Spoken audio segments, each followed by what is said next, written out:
Defense made a motion for a mistrial. Prosecutor was up to some fuckery. Potentially damaging evidence, no basis for it. The judge specifically said, do not ask that question. Do not use that as evidence.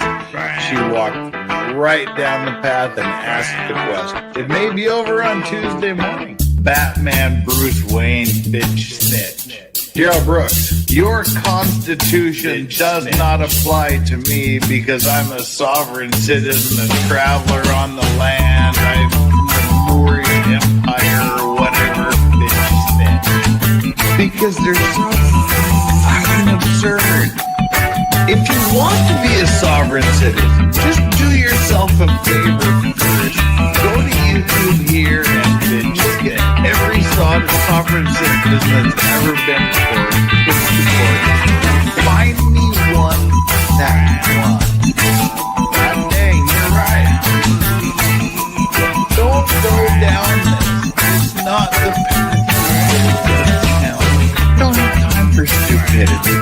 Some clever dick on the internet didn't find the great loophole in all of the world's law. Bitch snitch. God dang, you're right.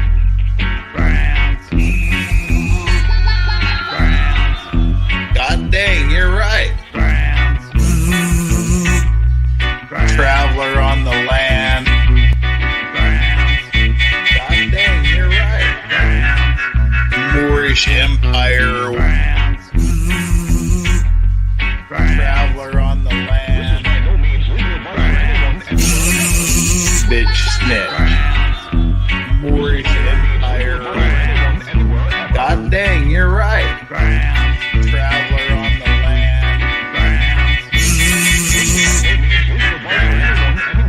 Bitch snitch. The late evening U.S. people.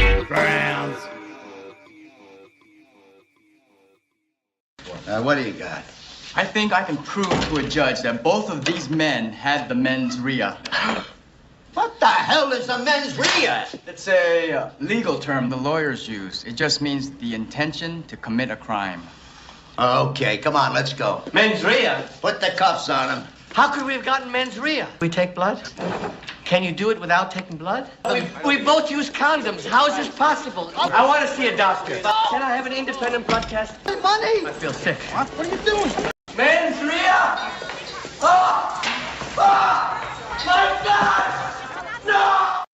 What's up, my mensreans? How are we doing? Good morning, good afternoon, good evening, good night, whoever you are, wherever you are, whatever you're doing, whoever you're doing it with, whyever you're doing it in the first place, however good it feels, I don't really care. I'm just glad you're doing it here with me.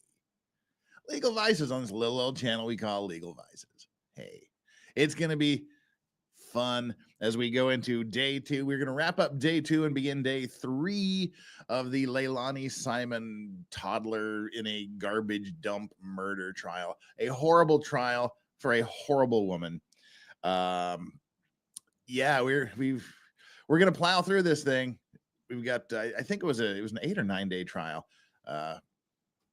I could be wrong. I don't know, but we're gonna get through it. I know it's a heavy thing, but hopefully we can all get through it together and watch justice get served. I'll throw up a like and subscribe poll here once we get underway.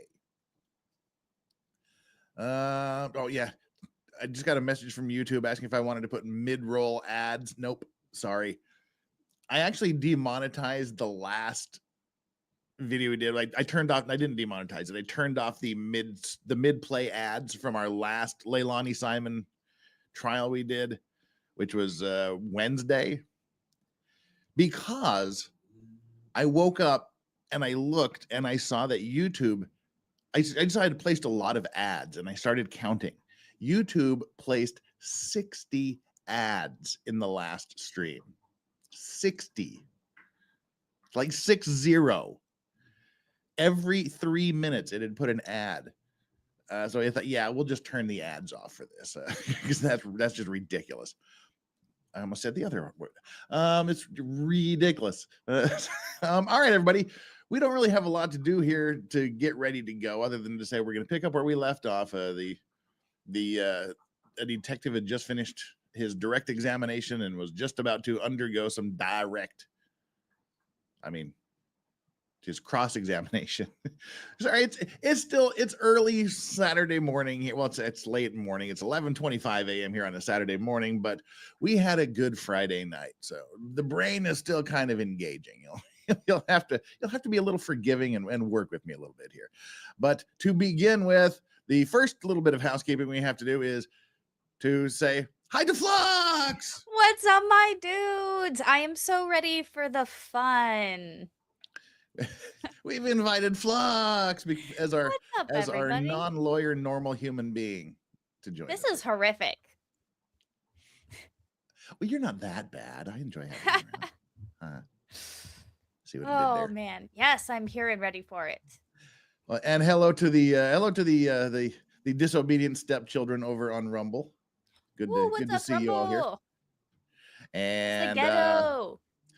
The next particular item of business we have to mention is that today is where is today?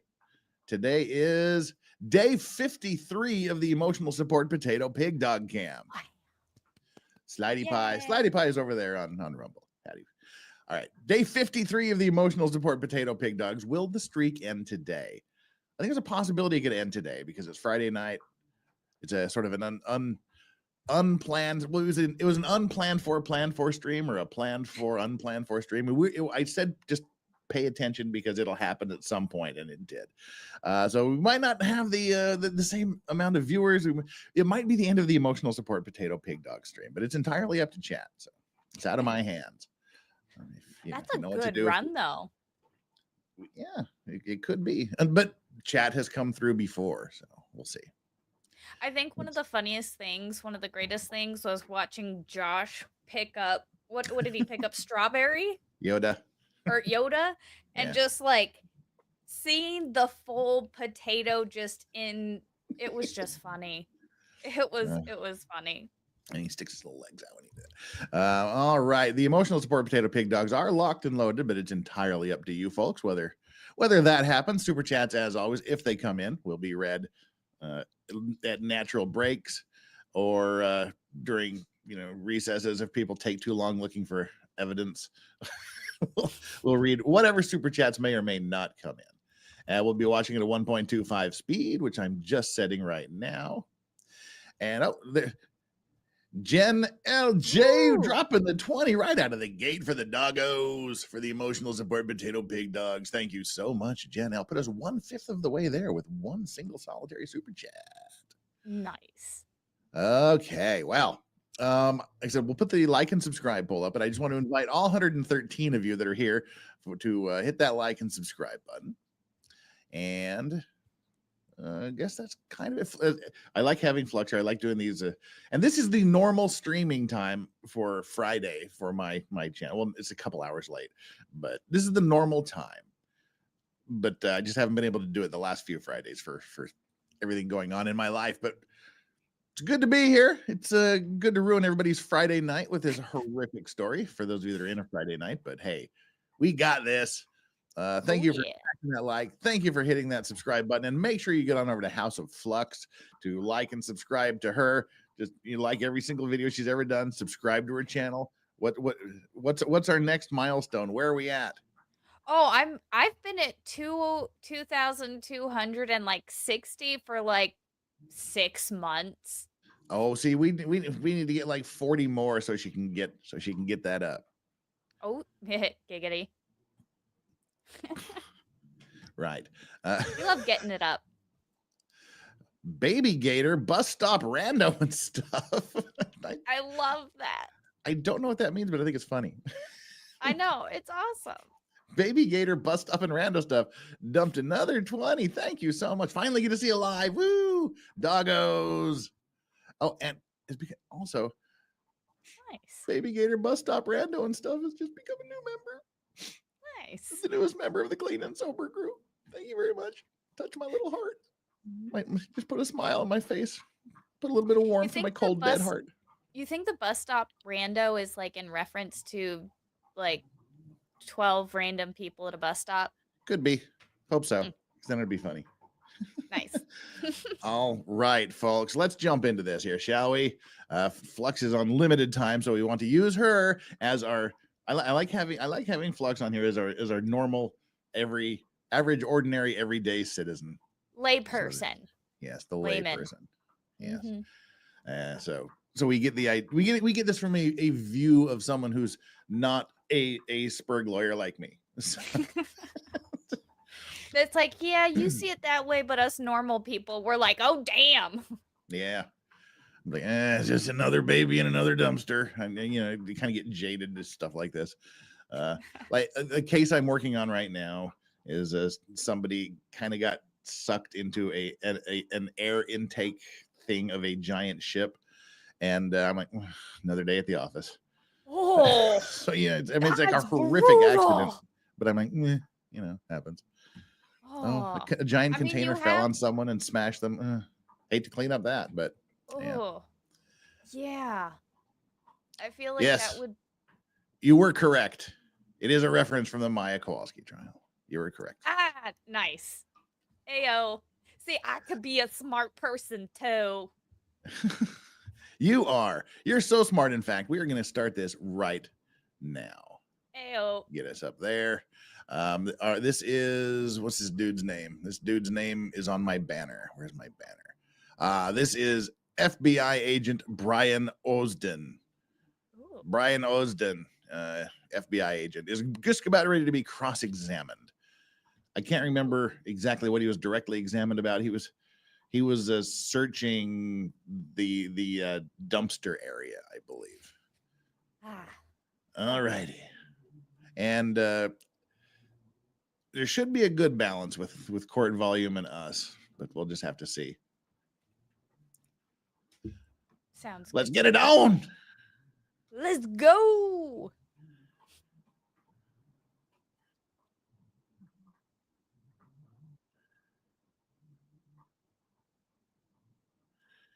We don't care how they're scheduling today. It's frozen for me, and I can't hear anything. Oh, you know why? No. What? There's a very good reason, and it sounds something like "Boomer." Ah, nice. Yeah, all of us are just like patient. I was watching day 3. All right. Exactly, Melly Cormier. Wrong screen. Nice. Exactly. So Boomer. There we go. This is where we need to be. Now we're all looking at the same screen. Nice. And this is all going to change when I get my teleprompter in a couple of hours. This will all change. My world will be better. Ooh. All right. Let's go with that's right. This is FBI agent Andrew Branca. And Mr. Hilliard? I don't have any questions for this. Very well. Thank you. And there's, I presume, no reason to not excuse him. I wouldn't excuse him because of the way that tie is tied. Yeah. That is a terrible tie job. No excuse him. You can. No cross-examination. Or did Are he? those documents, hand those off to Mr. Dean. Anyway, he's Then done. Mr. Dean is probably. Oh, that's right. gonna He get those finished to it. That's when we stopped. All right. Brain is engaging. Jenny L. Jen LJ also sends a super sticker of a hippo in a office chair. I sort of feel attacked by that, but thank you very much. Thank you for the Okay, hippo Mr. in Dean, an office chair. who would you That call hippo's next as the a witness? cutest. I'm ready to resume with. Oh, that's what it was. See, it's been a long time since we did this. They were questioning the police officer, the lead investigator. Then they had to cut out because these two FBI agents had scheduling conflicts, so they had to take them out of order. Now that they're done, they're going to resume the testimony of the lead investigator. Is that the cute one? Yes. Yay. Detective Lemons, if I can remember where I left off. I'm ready to do that. I don't know whether anybody wants a break before we And do we're that, 45 away if we from wanna carry emotional on. support potato pig dog day 54. You said 34? 54.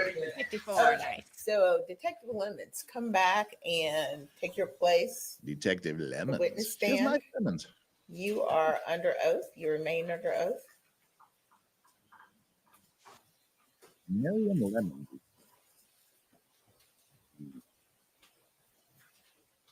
You went underwater for a second. Oh, well. You're still underwater. Oh, well. Oh, you're back. Well, whatever.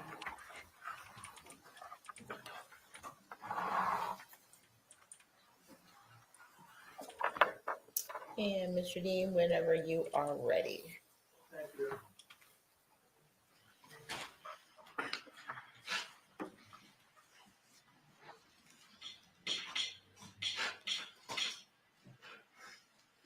All right. Going back to She has State's good Exhibit posture 13, too. which has been introduced Look at how, into like, evidence and upright identified as she the is. October 5th, 2022, day one interview. Gotta fix Okay. my posture. And this is the very last frame of the last interview that we watched. Can you look up at the timestamp and tell us when and the day this interview ended? It is 10/5/2022 at 16:30:32. 4:30 p.m.? Yes. Okay. Now, after this interview was over, did you guys take a break? We did. And during the break, what was happening? We were gathering as a case team, discussing everyone's separate interviews, what information we've collected from the scene, from the interviews, and what we were going to do next.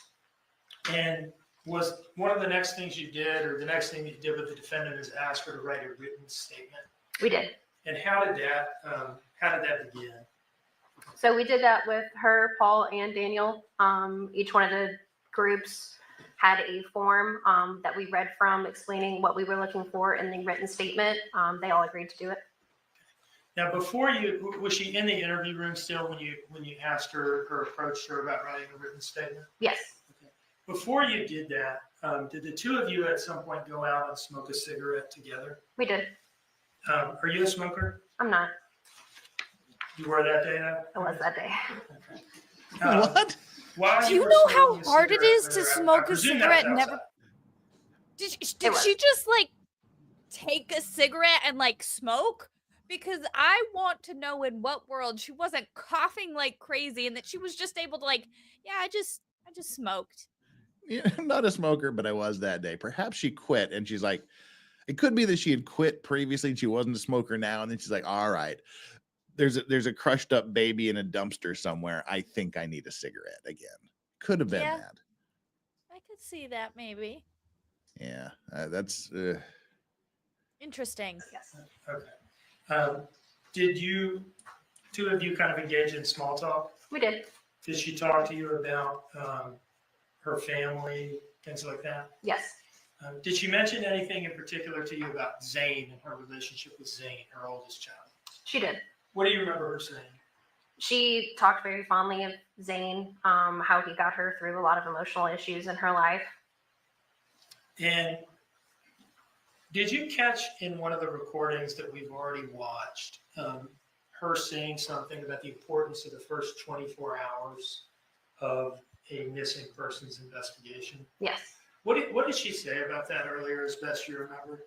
She was just stressing the importance that we find Quentin within those 24 hours. And yeah, and that's kind of something I think is a little weird when you have the distraught mother going, gee, the first 24 hours are really important. You might not find them if you don't find him after the first 24 hours. Yeah, I that was so. I'm like, why would you? One, why would you think that? Two, why would you speak that out loud? Yeah, I don't get it. People it aren't was kind smart, of man. odd. Your mic is kind of far away. I keep rolling back, and I probably shouldn't. Yeah. If you roll back, just roll back with your mic because you fade out. Okay, Well, as long as we've stopped here, let's see. As long as we've stopped, we got a couple things here we can do. Lone Star Living with a $5 says, thanks for the poll. Chat will be heard. And Baby Gator says, I'm always on replay crew and listen to 1.5 speed. At regular speed, everyone just sounds drunk or tired. This is 1.25 speed. This is still sped up. Nice. And Island says, if you're mad there's no poll, please register your complaint by hitting the like button. Your voice matters.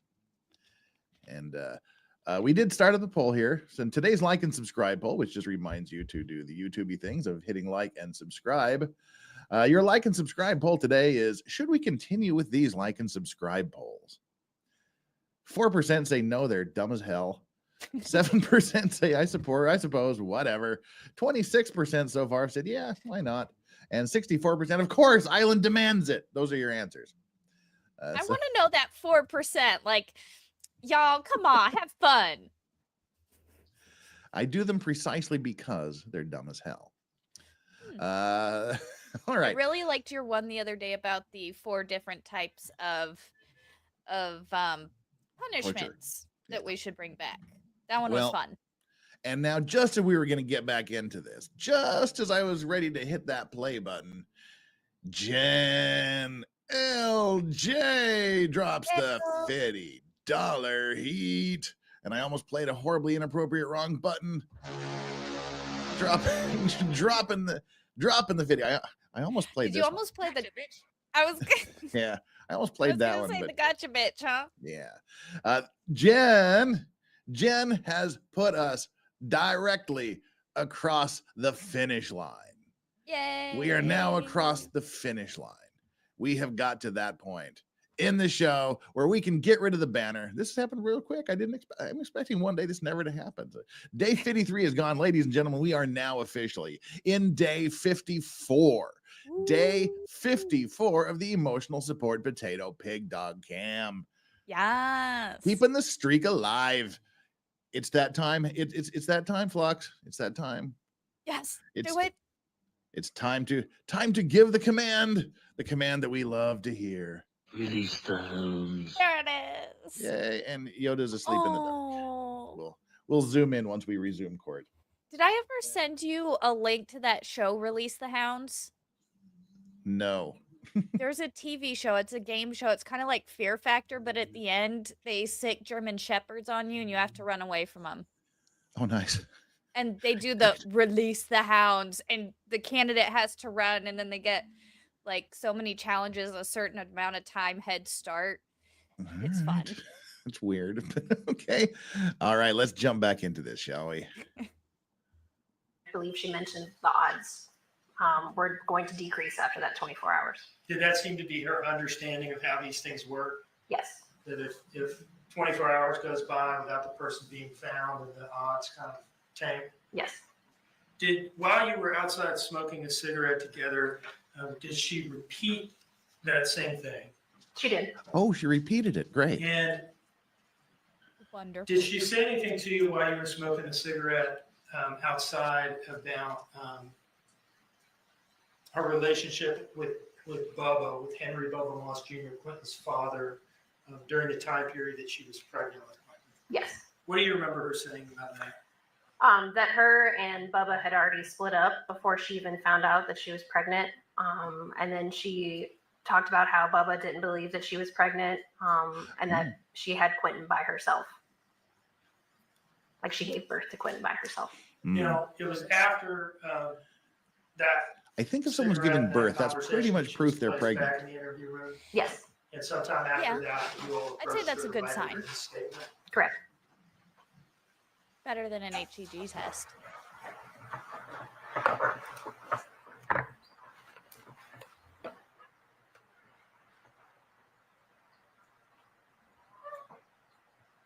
She's like a perfect witness, and I'm not even being like biased because she's pretty. She just looks very presentable. Yeah. She just looks trustworthy.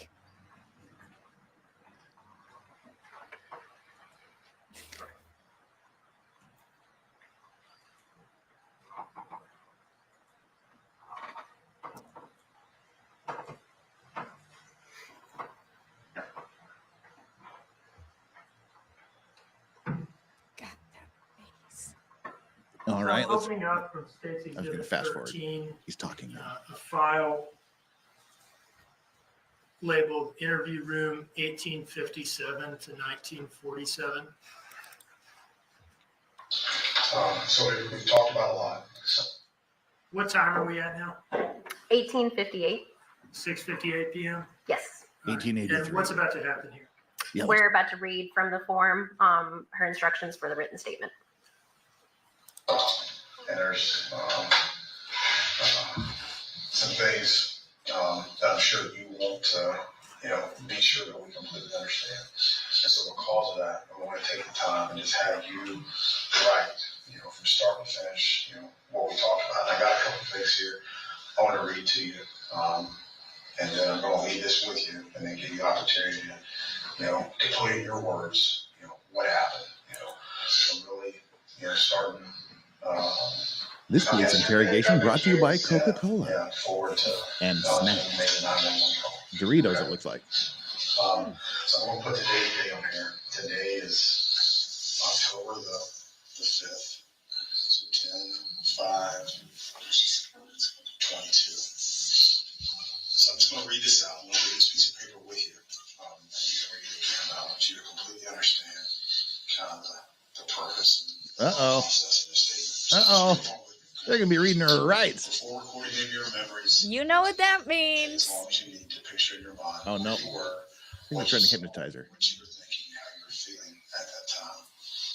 Why should you do this? Thinking about the event before writing down your memories will help you remember more details. So don't just look at it, just don't start randomly write things. Take a minute. So they're telling her to think very carefully about her memories and try to separate facts from fiction and write down everything she remembers. What happened in your mind. Think about the following things. Where you were. I murdered him. That would solve a lot of problems. Right? What was involved, what you could see, what you could hear. Oh, and she's got a really sick tattoo. Yeah, I told you she was all inked up. Oh, yeah. That's awesome. Some things that, not, I don't want to call them lies, just things that we had to come back and readdress. So I encourage you to take the time to reflect, and anything that we haven't talked about, feel free to put that in there as well. And then once you're satisfied you've managed to fully remember the event, turn the page and continue. So right here, This is like the most uninviting interrogation room I've ever seen. Just cinder block. Just painted With, cinder like, block. Like, those look like sound panels or something. Like, at least put paintings on them. No matter how insignificant it It's probably like padding so that when the cameras are off and they're like bad cop bounce somebody's head off the wall, it doesn't kill him. I don't know. That's fair. That's the type of detail that we're looking for you in this statement. Okay, so they want an incredibly detailed statement of everything she remembers.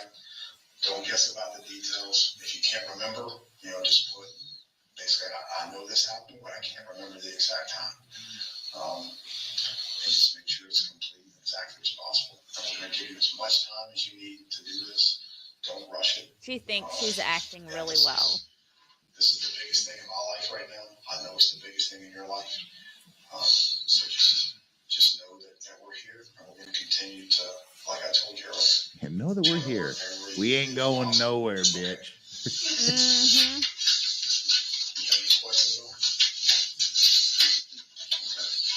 So you're more than welcome to read through that again. There's an extra chance in case this one goes down. And it looks like it's cherry coke. It's kind of reddish purpley color. Good. Oh, white. Hey there.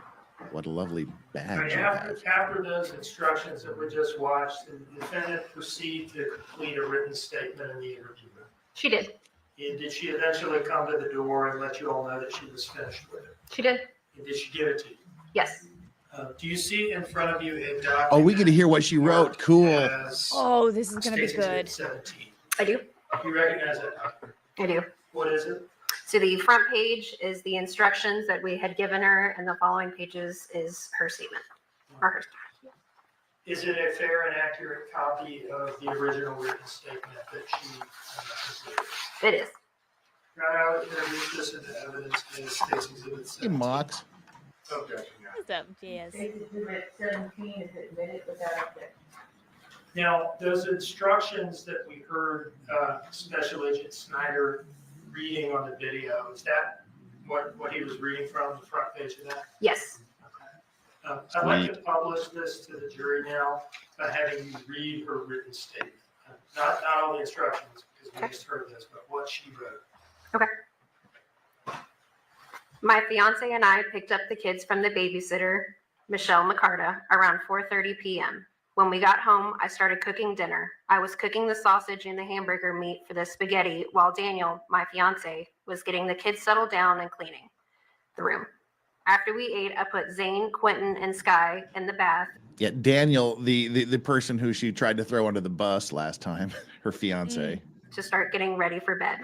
I then took them all out of the bath, dried them off, put pajamas on them, and gave Zane and Quentin both a cup and their tablets. It was probably around 8 p.m. I decided to put a movie on and play with my kids for about an hour and a half. So no, it's about 9:30 p.m. and I just laid Quentin in bed with his cup and Mickey Mouse stuffed animal. I gave him his tablet to help him lay down and started to relax for the night. After I laid Zane down with his cup and tablet, Quentin was very talkative when I finally took the tablet away around 10 p.m. But it didn't even take 20 minutes before he was fast asleep. During this time, Danny was cleaning up from dinner, doing laundry, and laying on the bed with Sky. After Quentin fell asleep and Zane fell asleep, which was no later than 10:25 p.m., Danny and I started to get into it. And because I had just gotten my wisdom teeth removed earlier that day, I was already aggravated because my mouth hurt. So I decided to take a quick drive to 204 to pay back $20 we owed on a front to a guy named Red. Before I even left the house, I checked all three kids. All three of them were fast asleep. I left at 10:33 p.m. This woman, I'm getting aggravated. I'm already aggravated because I have my wisdom teeth out. So I'll tell you what I'm going to do. I'm going to leave the house and go pay off our drug debts. I'll be right back. And I'm going to know that it's specifically 10:33. Not 10:34, but 10:33. And see, this is the fun thing about these detailed statements. It kind of does help them, with their investigation, but it pins them down. It's like, don't write anything you don't know. If you're not sure, don't write it down. If you're not sure what time it happened, write it down, but don't mention what time it happened. They want you to be as specific as possible on only the things that you clearly remember. So this is where you start digging your own hole. Because, you're making a statement, a very, very detailed statement. So, in your own writing.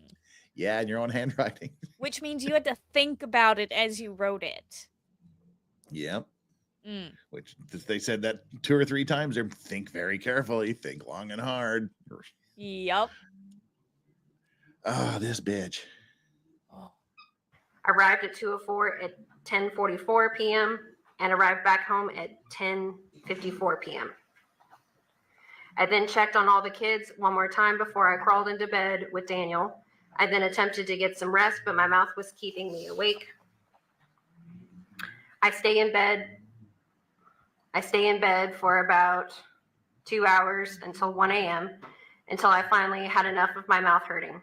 So I got up, called Circle K to see if they had any Orajel, and they didn't. So I got in contact with a old coworker of mine named Misty, and she did have Orajel. So I left the house at 1:13 a.m., rode up to the Chevron at the end of Buckholter, and got some Orajel. When I got back home again, it was 1:25 a.m. I went to the bathroom as soon as I got home and applied the Orajel. I then checked on all the kids. And for those of you that are playing at home, this is the Orajel that she's going to get for when she has a large bottle of Anbesol clearly on display in her bathroom. And Orajel and Anbesol does the same thing. Not to mention, she got her wisdom teeth removed, right? Yeah. So it's like all stitches and like you Yeah. probably Yeah. shouldn't be putting that kind of stuff on those types of wounds. That's a good point. Yeah, It's a good point. Just don't go pouring, slathering Oragel on your stitches. on your holes, like your Yeah. non-teeth. I don't know. I just Yeah, don't put that's what Ambisol on any holes. yeah. It's Aura gel for a reason. But yeah, you don't. Yeah, it's a good point. You should just be taking the massive drugs that they gave you. Right? But of course, Like well, she did a Percocet. It turns out she did a Percocet anyway. So like, I'm Ambisol pretty isn't sure going to they do much. prescribe you perks for that kind of thing. Well, yeah, that's what she said. She went for the Ambisol route, and then I didn't do anything, and the story has changed then to I did smoke some weed, and then it became and some cocaine and Percocet. So yeah, the Oragel I think is not really going to help if you're doing coke and Percocet. I don't know Right? if there's going to be an appreciable difference. Yeah. That's a Yeah. good point. She didn't need it. Kids again, and they were all perfectly fine. Zane was asleep in his little race car bed with his tablet on his chest. Quentin was asleep in his playpen with his cup and Mickey Mouse stuffed animal. I moved his hair out of his face, and little man moved a little, grabbed his blanket, snuggled up to it. Under imbecile. Sky was asleep on the couch, and Danny was laying on the bed. I then crawl back into bed after double checking the locks on the door at probably around 1:45 a.m. I go to sleep. When I wake up, it's 8:59 a.m. on the dot. The very first thing I noticed was my door was open. I immediately closed the door and checked to make sure all the kids were there, but they weren't. Zane was, Sky was, but Quentin wasn't. I start to panic. I search the whole house, top to bottom, inside and out, and my baby was nowhere to be found. I called Danny because he went to work at 6 a.m., asked if he'd seen Quentin or took him to the babysitter. He said no, that Quentin was in his playpen when he left and that the door was closed, not opened. So at 9:17 a.m., and I call 911 to report my son missing. After I called 911, I called Michelle, the babysitter, to urgently come help me look. Danny was at work when I called him and came straight home. He was home before the cops arrived. All I could keep saying was, I need my baby. Where is my baby? Note, please do everything possible to bring my little man, my monkey, my Quentin. She wrote note, P.S. Please do. No. Note, police officers do police work. P.S. Give me back my son. How many 48-hour episodes did she watch before she planned all this? A lot, Jesus. I would guess. Yeah. Note, please do what you, for God's sake. Well, as long as we're paused here, Dina bringing the $10 heat. Did you have fun with your friends? Had enough whiskey and eel? You are a diplomat. The eel restaurant next to my house is amazing. It's amazing, like a charcoal grilled eel. Oh, so good. Yeah, we had a couple of bottles of whiskey last night. It was funny. Got to get right so we can have a couple more tonight. But anyway, thank you so much, Dina, for dropping the $10. Quentin, home to me, please. All right, we got to go listen to this note. Please, who writes that? Here is my statement of what happened. P.S. Like, just in case you guys weren't sure, I really want you guys to bring him home. I just want you guys to know that I want you to bring him home. P.S. Yeah. Just in case you didn't know. Yeah. Where is my baby? Note, please do everything possible to bring my little man, my monkey, my Quentin home to me, please. Now, in the instructions that are on the front of that form that we heard Special Agent Snyder, And she knows she read, killed him and writes that is shit. it fair to say Exactly. that the defendant was urged? I'm sorry. We have to be presume thorough. she's Yes. innocent. Fair to say that she was urged to be truthful? Yes. Is it fair to say that she was urged to include every detail? Yes. So if she had wanted to revise her story about what she was doing at the drug dealer, would this have been a good time to do that? It would have. It would have been a great time. If she had wanted to say, I wasn't actually at the Chevron, I went next to the dumpsters at Azalea, would this have been a good time to do that? Yes. Let me ask you this, is there any mention of throwing trash away at Azalea in this statement? There was no mention of her going to Azalea. Okay. Any mention of throwing trash away anywhere at all? No. Would these instructions have called for that detail? It would have. She didn't mention going to the dumpster, did she? That's a good point. Now, Kind of a detail. while she was sitting, And for those of you that in, that may not the have been interview watching, between, she had to keep she got caught because they had the flock cameras that identify license plate numbers. They just punched her license plate and said, okay, where was she? And it came back. Here she is next to a dumpster. Then they found they went and searched the CCTVs in the area and found one that showed her apparently clearly throwing something into a dumpster. And they said, oh, but what about this? And her response when basically caught on camera throwing her child's body into a dumpster, she said, oh, I was just throwing away stinky shrimp pasta that was making my car smell bad. How does it hurt? Like, I don't even understand. I could never even try to understand somebody's brain like that. Like, yeah. What makes a person do that? Holy cow. Yeah, and see, the verdict has already come down, but I and no spoilers if you know what the verdict is, but I know what the verdict is. Yeah. I know what the verdict is without knowing what it is. So we're supposed to keep an open mind because that's what the defense lawyer asked us to do in his 2-minute and 20-second opening. To keep an open, we had to keep an open mind, but we were supposed to keep an open mind with Sarah Boone too. Yeah, bitch is guilty. My mind ain't that open. interviews, what was she doing?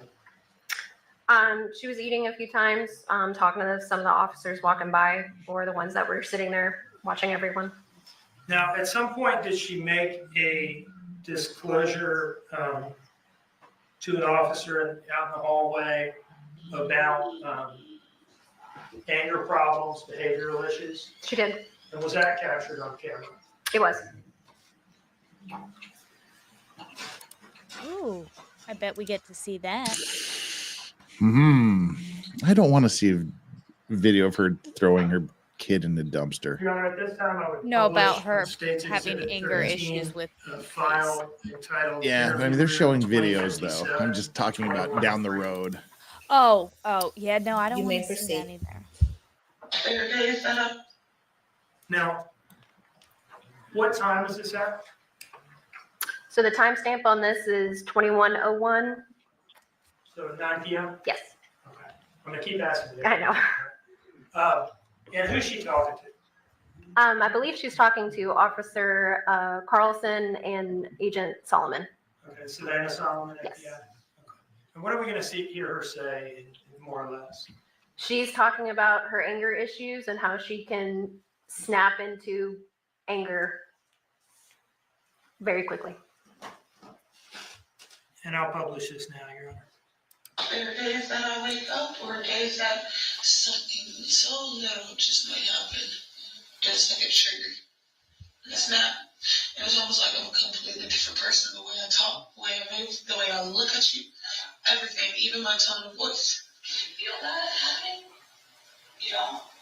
It's not a great admission. Normally when it happens, I finally reached a certain level of anger or stress or whatever it might be at that moment that I just like a switch. Yeah. I don't even realize it until after I've calmed down. That's her being like, I'm not in control of my own actions because So it probably happened in this time period, and I just get too angry. So, like, She just explained how she killed her child. yeah. Yeah, she did. She just explained how she killed her child. I get frustrated, I snap, and I don't realize what I've done until after I calm down. Yeah. Yeah. She's So- admitted to it without admitting to it. Yeah. She gets into a fight with her boyfriend. She does her coke and her perks. She snaps. She offs the poor child. And then she calms down and goes, holy Jesus, what have I done? Now I need to go throw his body in a dumpster. Yeah, that's not great. She just told us how she killed her kid. Oh my God. P.S. Note, don't do this. Oh my God. Yeah, don't do this. That's bad. And Holy as someone shit. pointed out last time, maybe in Porcelain Thunder, somebody pointed out that although her sweater says champion, she is not one. That I just seriously tripped on you and treated you like that for no reason. And then I'm left apologizing to everybody. Now, I'm sorry, I'm crazy. I don't know what happened. I don't even know why I did that. And half the time when it happens or randomly happens like that, and it's not like the slowly transition or whatever, it's, Is she on coke in this interview? it's because She's going to shoot up right here. She's I don't know. getting her rig ready. Right?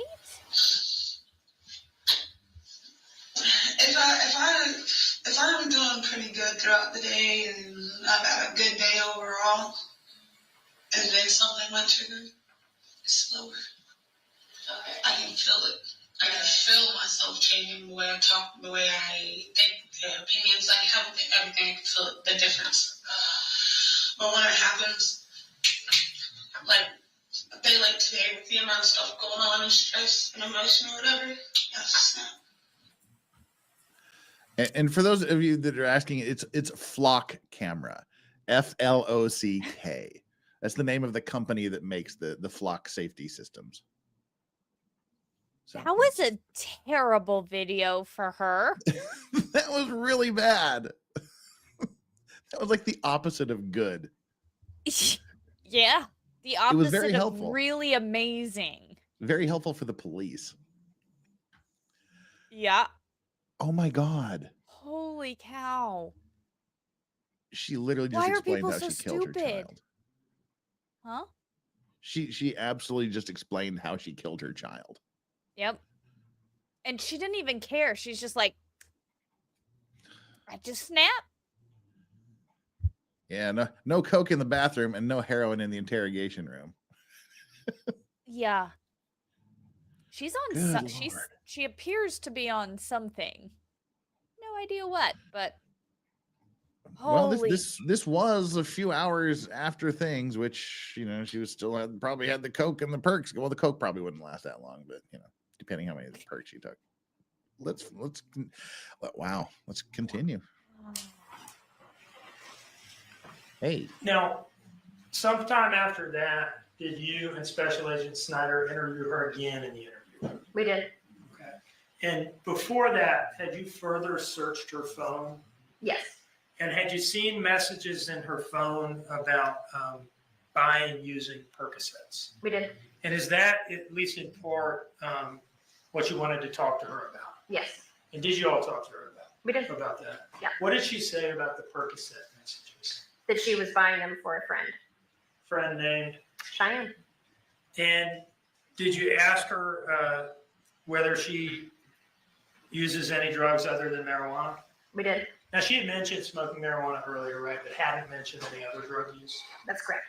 And in this next interview, when you asked her whether she does any drugs other than marijuana, what did she say? She said that she had in the past, but not currently.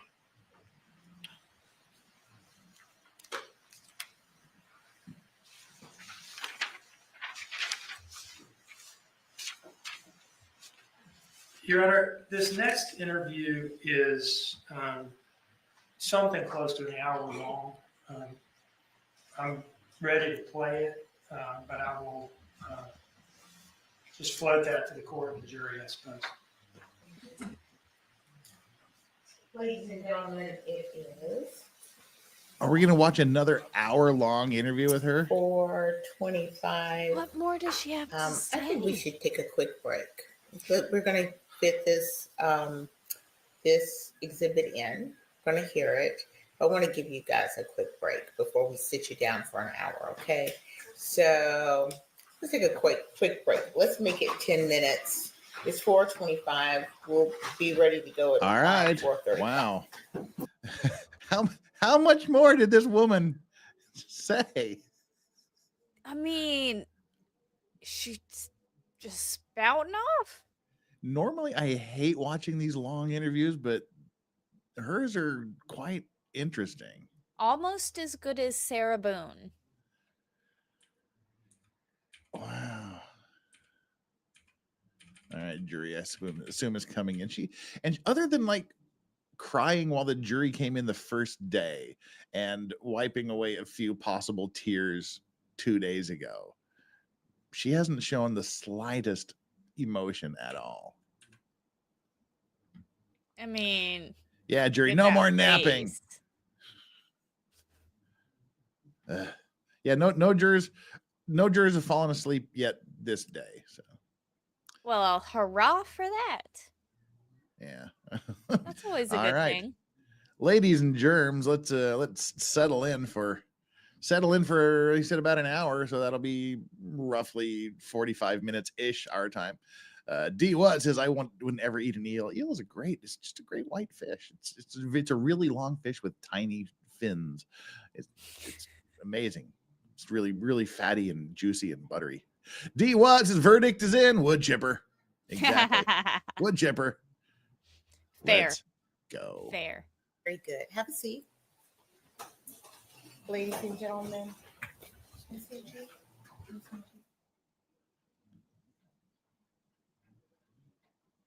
Good shot of Okay. top of head. With no audio and just the top of the head. The cameraman fell asleep.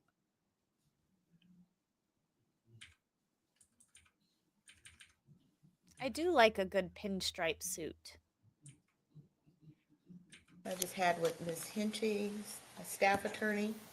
Mr. Dean, you can go ahead and proceed with the showing of the video. The showing of the video. So when we left off, you said that you looked through her phone a little further and seen some messages about Percocets, I think. Yes. And you were going to go in with Special Agent Snyder again and ask her about those messages and ask her about her drug use. Yes. Of which she had told you to this point that all she'd done the night before was smoke. Marijuana. Smoke marijuana. And did this interview start at about 9:26 p.m.? Yes. All right. I'll go ahead and publish from State's Exhibit 13 a file entitled Interview Room 2126 2229.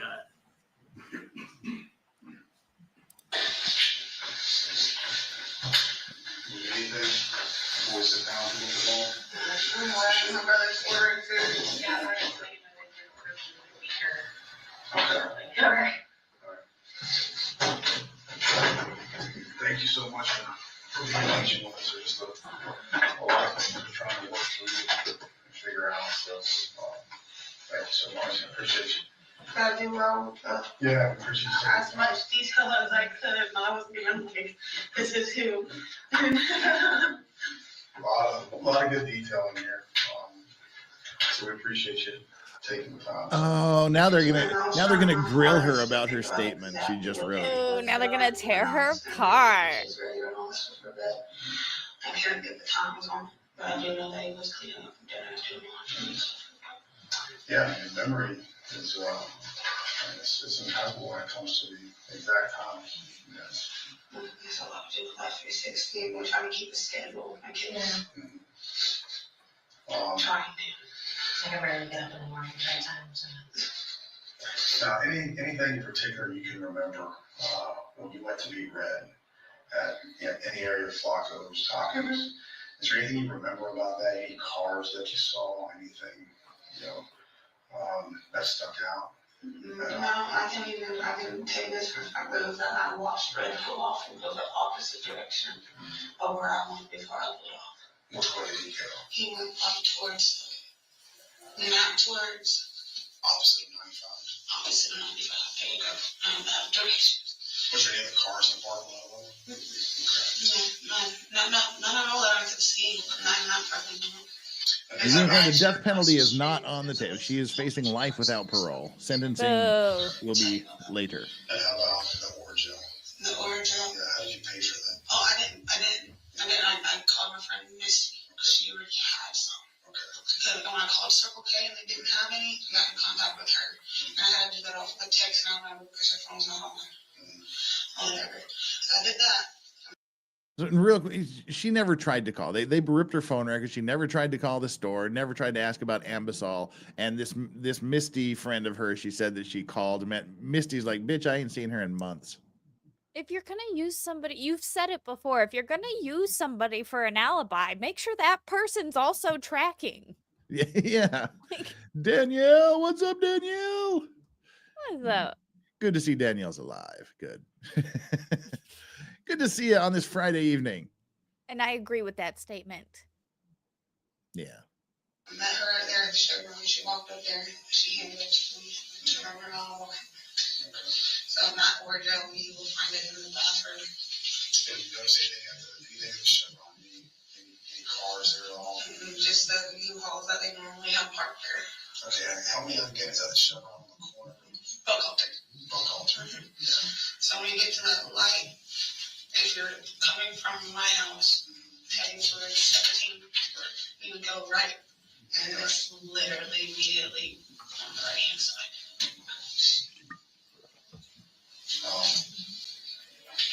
There was only one time, and I really didn't think this was relevant because it was months ago.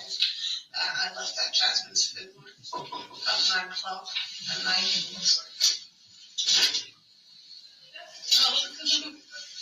Thank you. See, still on snacks. Oh, she gets some Mickey D's. We got the McDonald's in the house. She's got the munchies. Man, I could really go for some fries right now, too. But by the time I passed the school, it was pulling us to the driveway. The car had stopped and turned around, so I didn't think much of it. But they did pull out for Jasmine's the moment I did. And followed me all the way down that road until I passed that school. What time was that? It was about 9 o'clock that night. I can't tell you exactly what day it was. I don't even when I know it was about 9 o'clock at night, because I had work at 6 o'clock that next morning. And I was working 12-hour shifts, so it was probably on a Wednesday. And that's when I first started. It was Thursday, Friday, and Saturday shift. It was probably a couple months ago that happened. Yeah. But that's the only time that I didn't ever remember anybody following me and Strawberry nut. Looked like he was probably like skinny Mexican. Your bitch, and not that bitch. The time that you got home last night, what time was that? After I went to 4, or after that, it was like 10:54. 10:53. It was before 11. Okay. And then you made the you woke up at 9. Yes. You woke up at 9. Did you wake up at all before that? Were you lying awake in bed, or was your teeth just hurt so bad you were out until you woke up? I was out until I woke up. When I finally was able to get enough relief to actually go to sleep, I was out until I woke up at 9. Okay. Like I didn't feel Danny get out of bed. I didn't hear no alarms. I didn't hear any doors shut. I didn't hear the car cranked up. I didn't hear the pool filter come on, which is right next to the corner of my room where the bed is. I didn't hear anything. When I got up at 9, that's what was it? So between about 1:45 and 9 o'clock, I was asleep the whole time. And then just walk me through again. Look down here, I just want to have a good understanding. Exactly when you woke up, what was give me step by step what you did. So the way the room is set up, my bed, as soon as you wake up, you can see the front door. So as soon as I woke up and I sat up, I seen the door was open. I got up immediately, went to shut the door, and went to make sure all the kids were there. And when I noticed Clinton wasn't there, I searched the whole house, up and down, in and out, front yard, backyard, side yard, everything that I could search, I searched. Couldn't find him. So I called Annie. What makes you know it was exactly that time? Did you have your phone with you, or how did you know what time it was? Just like when I woke up, the first thing I did was look at my phone. Like, first automatic reaction, just look at my phone, like, got up, making sure, because, like, if it was like 7 o'clock, I went back to sleep, because the kids weren't going to be up yet. You know, it was 9, and these kids would be getting up pretty soon. So I got up and said, immediately went to shut the door. Looked at the couch. Something there. Looked at the bed across the front of the playpen. Same right there. Looked at the playpen. Clinton went there. I called Andy. And I searched the house inside. When did you notice the door? The door, as soon as I woke up, like I got up, looked at my phone, seen the time, looked at my door was open. And what door was this exactly? The very front door of the house. And that door is normally always locked unless somebody's awake. So. And then tell me the call pattern. So who did you call? Did you go see Paul first upstairs, or did you call Danny? I called Danny first. Called Danny first, and then I ran upstairs to Paul when he said no. Whatever, I ran upstairs to Paul and asked him, I said, for some reason, is he in your room? Because he's not anywhere else in the house, and he's not outside. No. All right. So then I called 911, and then I called Michelle. And I called Michelle to come over and to pretty much try to help me look and search more while I got the 2 kids in the house. So, and she came over right away. She was there before the cops got there. So was Danny with you? No, he was at work. But when you called 911? When I called, no. He was not with you? No, I think he was. I think he had called me as soon as I got off the phone or something like that, saying that he was about to be home. So he was on the way. So I called him, and he was there like 17 or 20, something like that. And that's good timing. This week it's a 20-minute ride to work. Right. You mentioned that you and Danny had some sort of argument. You were frustrated. Yeah, I was frustrated, and it wasn't like an argument. It was more like I don't understand why you don't want to touch me type of stuff. So once again, I was feeling worthless. Okay, pretty much. And the only way I could make myself get away from that and to try not to get 100% into that type of mindset was to take off right now. And so when you left the house last night at roughly like 10:30. So you left the house at 10:30. Was it kind of one of those situations where you leave and you slam the door and like you're not on good terms with Danny? It was so I looked at him and I was like, yes, but there's straight to face must before this escalates and gets to where we're arguing and yelling and keeping everybody up in the name of I'm just gonna go away for a minute, I'll be back. And we'll talk. You know, so we're there to 204. Flaggers, then we met our flaggers. Gave him $20, went back to the house, and we talked. Don't talk about. I crawled in the bed. I crawled in the bed with him right there and all the kids. If I got back or whatever, I'm being there for a minute. We just talked. Did you talk about the problems you were having? Yeah. We were talking. He was talking about how he doesn't know how to explain that becoming a father. I think it had a lot to do with his sex drive. His what? Sex drive. Okay. Has it changed some?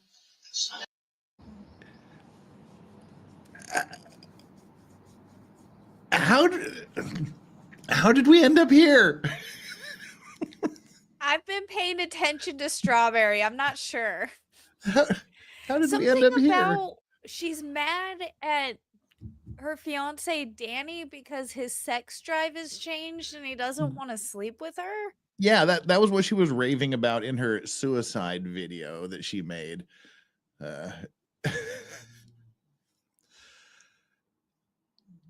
Who doesn't want to sleep with a grumpy, angry, abusive drug addict? I mean, holy cow. But she's interviewing the police about her missing son, and she's talking all about how I ain't getting none.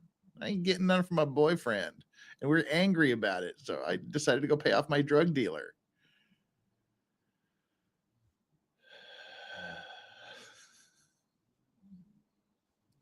This is bad. Marcy Cruz says, I still don't really understand why this child. Anyone have an answer? No, nobody has an answer, really. I think probably because it was the smallest thing she. Yeah. But I mean, they Her other don't ones know. were too big. They don't know how he died. They don't know why he died. They just know that he died and she killed him. So, dang, the sun is now coming through this window. I got to shut the curtain. I'll be right back. Okie dokie. So it's changed a lot, and I have a lot to do with the way I've been feeling about myself too a lot lately. Because I'm thinking that it's me. Maybe it's just something about me. You just don't want it anymore. Real. Were you trying to do something before? No, it was like I can hold things in. So what I was talking to him about was a few days ago. Like it started, and then we lost the time in less than 2 minutes. We didn't try again. Yeah. So I didn't say anything about it for a couple of days. And I finally said something less than. And I didn't want it to turn into an argument, which is why I didn't say something when it happened. Yeah. So when it started getting heated with us just talking, I was trying to avoid it. Left, went to go pay rent, we came back. We were able to linger for a minute talking about it. And I finally stopped talking. And I told him, I was like, we got to the end of the like that. We're good. Whenever I laid there for a minute, he went to sleep pretty quick after we finished talking. Me, I went my ear tossing and turning because I'm trying. Did Percocets help some? If I had a Percocet. Oh no, the inappropriate dog toy. See. And that laugh of hers. It's terrible. I just gave him $20. And even if I did want to get a Percocet, that'd be $35. Oh, now we get to watch her do. Even when she does that creepy laugh, she's just dead face. I hate people that laugh without laughing. It's the worst. But it's that weird inhale thing. It's like, you know, that's like what a zombie, like some sort of monster movie would do, like a Japanese horror film. You'd just be sitting in bed, and then you'd look over, and there'd be this thing going, looking at you. But Christy Lee said she had animosity towards Quentin because of his father. Disgusting, poor baby. Quentin was not her boyfriend, her fiance Daniel's son. It was a completely different guy. Oh. So yeah, it wasn't even her boyfriend's son.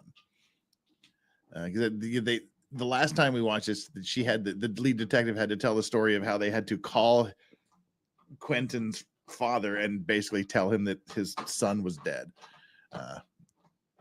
which would be rough. But yeah, so she's just a nutter. And K-Dubs bringing some heat. What's up, K-Dubs? K-Dubs dropping the 10 Legal Vices memberships. If you just got one of those 10 Legal Vices memberships, and there will be a membership stream about 24 hours from now, probably 24 hours from now, there will be a members only stream.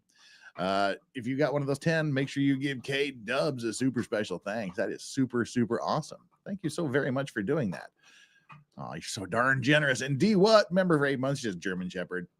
Yeah. Mm-hmm. And Equality recently gifted 5 Legal Vices memberships too. Thank you so much, Equality. And if you got one of her gifted memberships, make sure you give her a super special thanks. Thank you so much for banishing the gray, giving everyone a little bit of color in there. I love that avatar too. Yeah, so cute. It's cute. All right, back to this bitch here. Back to her Percocet story.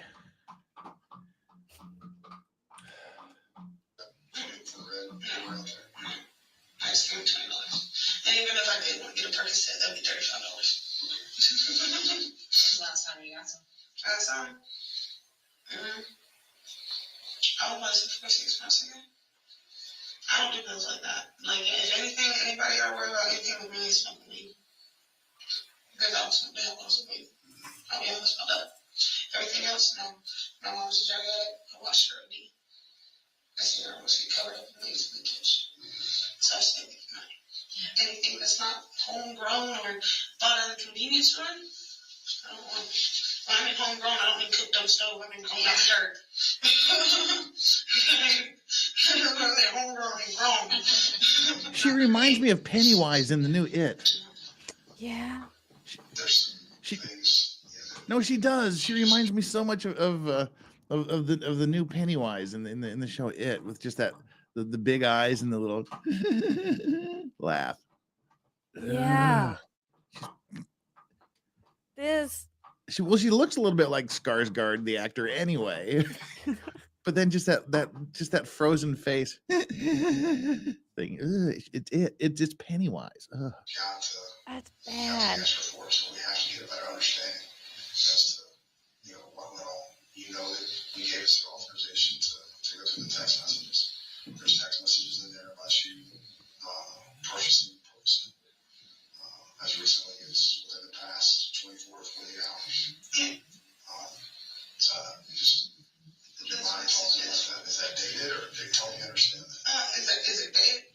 So what's your story? sometimes when you ask me if I've done it, I haven't done it recently. I do have a friend named Cheyenne Crosby, who lives on Gerard Avenue. She will call me from time to time. I'll place a call log. She can call me on the road, ask them for perks or whatever if I can get it, and I'll pay for it. I'll drop it off. Whatever. Or I'll get it dropped off, and she'll come pick it up. So, but no, we haven't been messing with the burger service. So when was the last time that you actually exchanged a text message with somebody about using Percocets or buying Percocets for somebody else? When do you think that was? It's been a couple of times the past couple of weeks. Okay. So I can't tell you exactly the last time. It was probably day before yesterday. I want to say it probably was. Okay. So we got to go back to that accident taking place at the house. What happened at the house with Quentin? And I'm looking at you in the eye, and I'm being as passionate and as serious and as genuine. And I hope you see that. I do. Sorry for the furious typing there. I really do. I want you to know that there was no. It's fine, Quentin. There was no accident. There was no plane in somebody's head. There was no, the TV fell over or something like that. Nothing like that at all happened. When we got home, Daddy took them into the room, started getting them settled down, out of the car seat, taking their shoes off, getting their tablets and toys going on as I started cooking. The night went like a normal night. This is what I don't get. We know that from 11 Pause real quick. until about 9:22. I would just the whole it was a normal fun night. Why do they always say that? It was a normal night. I feel like that should now be the new key to we know somebody is 100% guilty is because they say it was a normal night. That's what I don't understand. It was a normal night. It was a normal night doing coke and Percocets and yelling at my boyfriend, and yeah, it was a perfectly fine night. Good Lord. Okay, sorry. I'm like, they're all saying that now. It was a normal day. It was a normal night. Is it though? Is it normal? K-dubs with a 5. If you lie louder and faster, they have to believe you. And if you wave your hands more. Yeah, it's in the rules. And the creepier laugh, the more likely they are to believe you. No, I have not received my teleprompter yet, equality. It'll be here in a couple of hours. The door didn't open. You have a pretty sophisticated ADT alarm system. I'm sorry to interrupt the playback, especially at 5 till 5. But what Special Agent Snyder is saying right here, we know that the front door didn't open until 9:22. Where had y'all gotten that information? From Leilani's brother, Joe. Okay. Had Joe come into the precinct as well? Yes, I drove him. I drove him there. You drove him there, and had he sat down for an interview with a different detective? Yes, Detective Noble. Okay, and Detective Noble will talk about what Joe was able to show him on Joe's phone in the way of ADT records? Yes. Okay. So we know the door never opened. was open. When I woke up, that door was open. That door was 100% open. And like, and the reason why I can tell you that for a fact, no matter what you say about that camera system thing is, since my cousin William was staying at that house, and when that camera is in front of the house or whatever, he unplugged it the moment that he moved in. You know, so the security system is not a security system if it's not being used properly. The door was open about that far. From here, when it shuts, about that far. It was open for a fact. It was just like, it's hard not to wake up and see the sun shining right in your face. I thought the first thing she did was check her phone. Life was normal. Yeah. Like food, bed, bath, movie, everything that we normally do, TV on, laying down, we had a bath, you know? Nobody's using it to be normal, but something happened that night that was not normal, and that's all we're looking to do. You've been through a lot of trauma in your life. And the thing is, like, if something did, I was not normal. I was not aware or made aware, or it was when I was not home or was asleep, because not one thing went weird or wrong or out of the ordinary. You just said you were arguing with him. Not one thing. I don't. And your mouth was hurting really bad, so you left at 2 a.m. They were doing just fine. I'm not doing this. Were you both home until you decided to go out and talk to Red? You and Danny? Yeah, both home. Danny was the only one home when I left by the time we got Pat Paul, so. And it's just y'all that drive the cars too? Yeah, us three, we drive between the three of us, we drive the truck and the Dodge. That's all we drive. And then Paul's the one that drives the...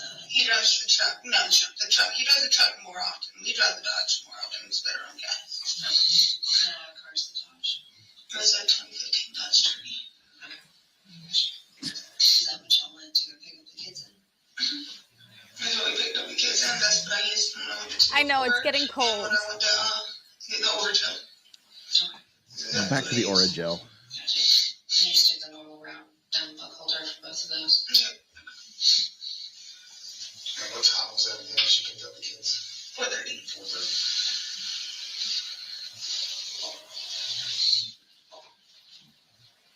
It could have been way earlier, but we wanted to get home and try to like. January could have been later. No. Like I'm saying, we would have picked them up way earlier if we didn't have to go and pick up my mess and then go to the house and we want to clean the house and straighten that stuff up. So it would have been earlier. We did leave work earlier that day because we were going to go get this stuff. But we left at like 8 or 7. 7:30 we left work yesterday. And when we got to the office, the doctor's office, or whatever, they had me in there by 8:30, out by 9:32.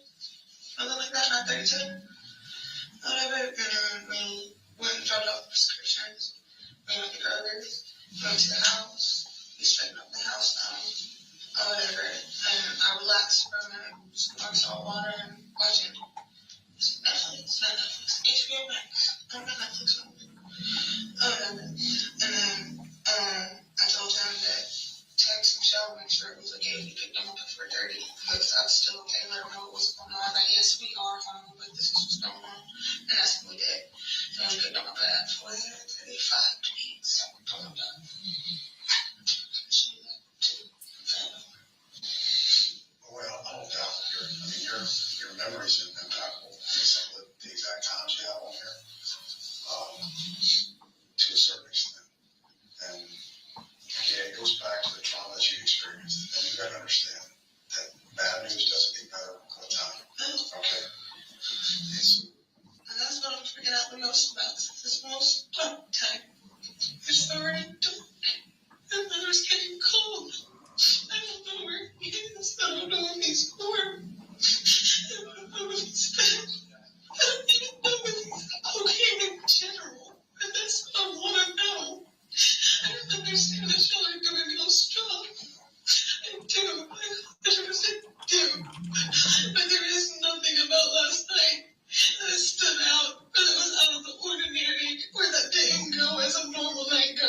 Nothing. God, this is really bothering me. This nothing out of the ordinary shit.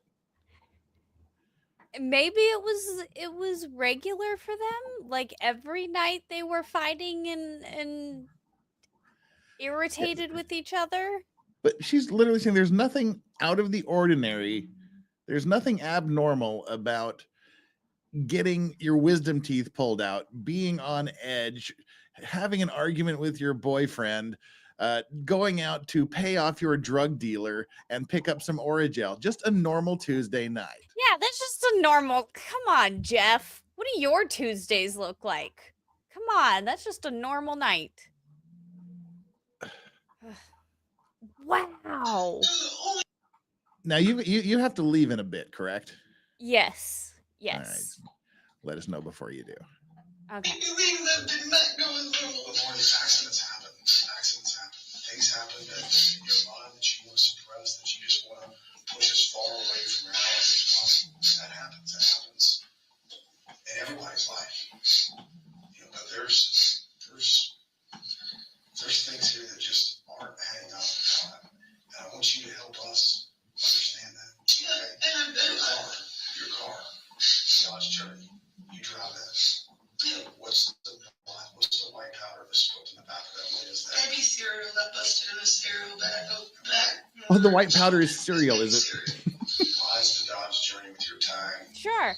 Yeah. North and south on Geechee Road at 6 o'clock in the afternoon, 6 o'clock in the evening. Yesterday, if it was at 6, he was probably going to go to beer. So that was him driving. That was most likely him the time to go to beer. I don't remember leaving at 6. I don't think I left at 6. No, I didn't leave nothing at all. What kind of beer is he drinking? National Lights. Where does he put the cans when he drinks them? We got a bag, that bag that we normally tie in the closet in our bedroom. We're going to put them in there. And I'm like, if I find one or two in the car, he tells me up and down, and he doesn't drink in the car. But I've done bottles of little fireballs and cans before. That I won't know about. Well, we have a combination of a lot of things here. We have you told us the normal history that you're going through. You had a wisdom tooth pulled. You're a heavy sleeper. We have Danny, who you told us is a drinker and combined, beer with Fireball. We have the door that we know with a pretty good degree of certainty. I mean, and it's not what you believe, but the door didn't open between basically 11:54 last night and 9:20 this morning. And then your security system. Yeah, and that's crazy as well. Because you keep on saying that. But after I got back from getting the Orajel, I walked out on the front porch and smoked a cigarette before I laid down. So that door has opened between those times, and when I woke up, that door was open. But you got back home at 10:55. That was after I paid rent. I said after I went and picked up the Orajel. Mm-hmm. That would have been about 1:30 that I stepped outside on my front porch in the morning. Mm-hmm. But no, nothing out of the ordinary. Would you have been up at any other times throughout the night? No. I didn't get up any other time after that. Was anybody else coming or going from the house? No. They ain't went to work. That was the last time anybody should have left the house after I got back. So just help us help you, okay? This isn't going away. We are going to get to the bottom of this. We have to stay here. You need to understand. Oh my God. I don't want anything to go away. I want him to be found. And that's the way we're going. I know that. And I'm giving you everything that I could. I've even sat there when I was writing this out, over reading it, rereading it, writing and checking and making sure that I was writing down every little thing that I think that happened between then and now. And I don't know where my baby is. I don't know what happened to him. And all I know is that you're going to sit here constantly trying to ask me to help you find him. And I'm doing the best that I can. But nothing that I'm going to tell you is going to change. You're something honest. Nothing else that is going to change. What you come in here and ask me about, I've been honestly from the back. If I haven't forgotten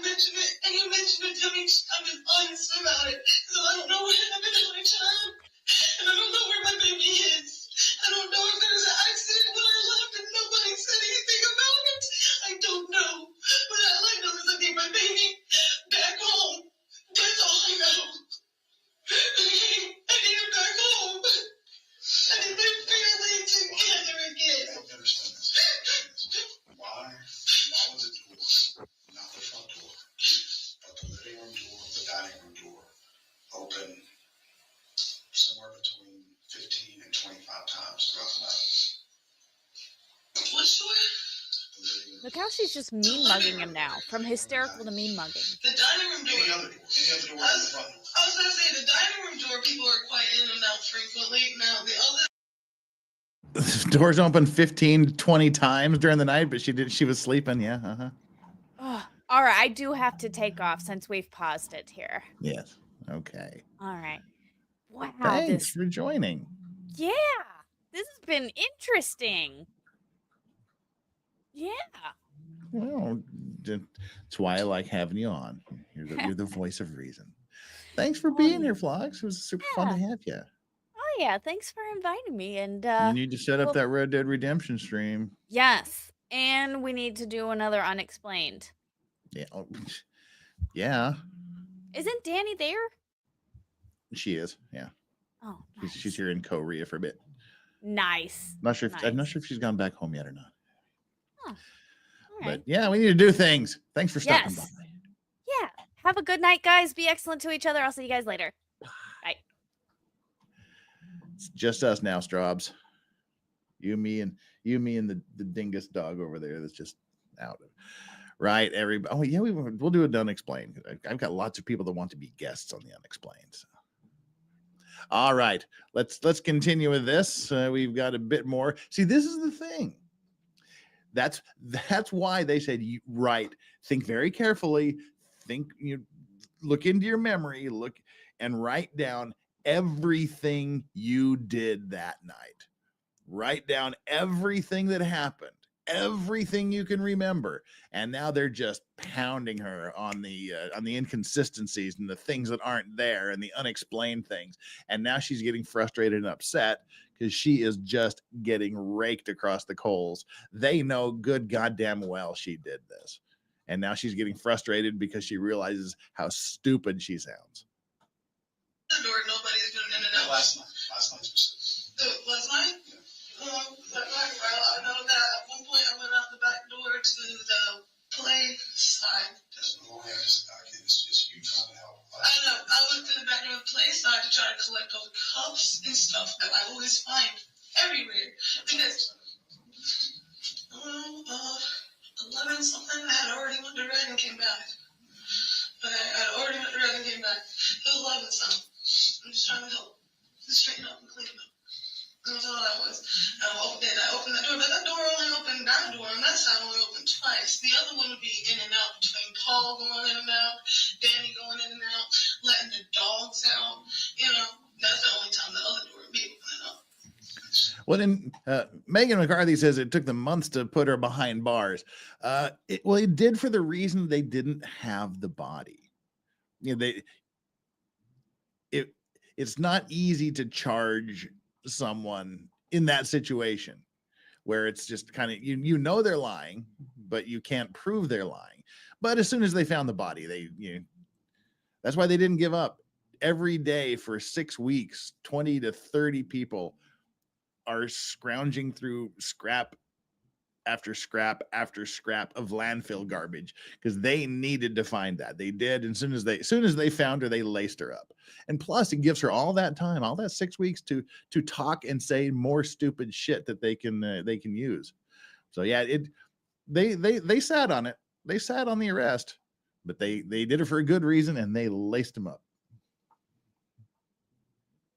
Paul's asleep upstairs. He doesn't come down until you call him. Yeah. Danny is sound asleep because when you get home, you guys lay in bed together and you go to sleep. So, the front door, I'll give you that. Okay, maybe it doesn't trigger when it opens one time. Yeah, and you were talking about that thing on the top of it? That hasn't worked since I've been in that room. That little white thing has not worked since I've been in that room or since I've been in the house. That has not worked. Anytime you open that door, it does not chop. It does not make a noise at all. So, do you think when you came home from Red and you brushed Glenn's hair, was he alive at that point? Yes. Absolutely. Absolutely, 100%. He was warm, his cheeks were pink, and I touched his hair, moved it. He was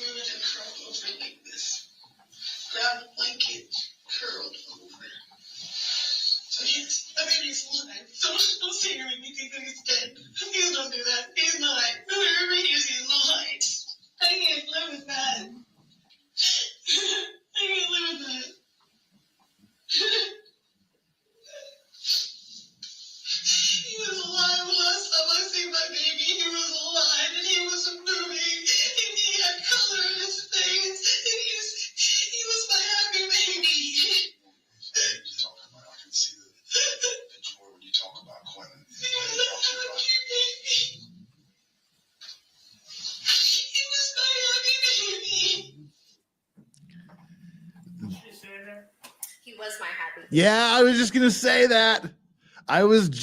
say that. And he paused it right. She's talking about him in the past tense. Not he is my baby. He was my happy baby. I was just going to point that out, and that's what they're going to do right now. Yep. She keeps talking about him in past tense.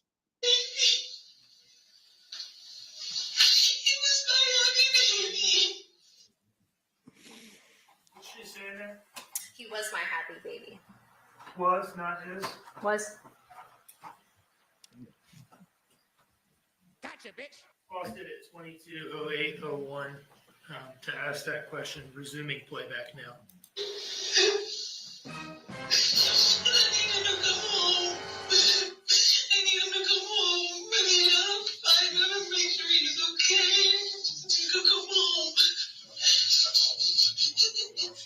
Wherever he is.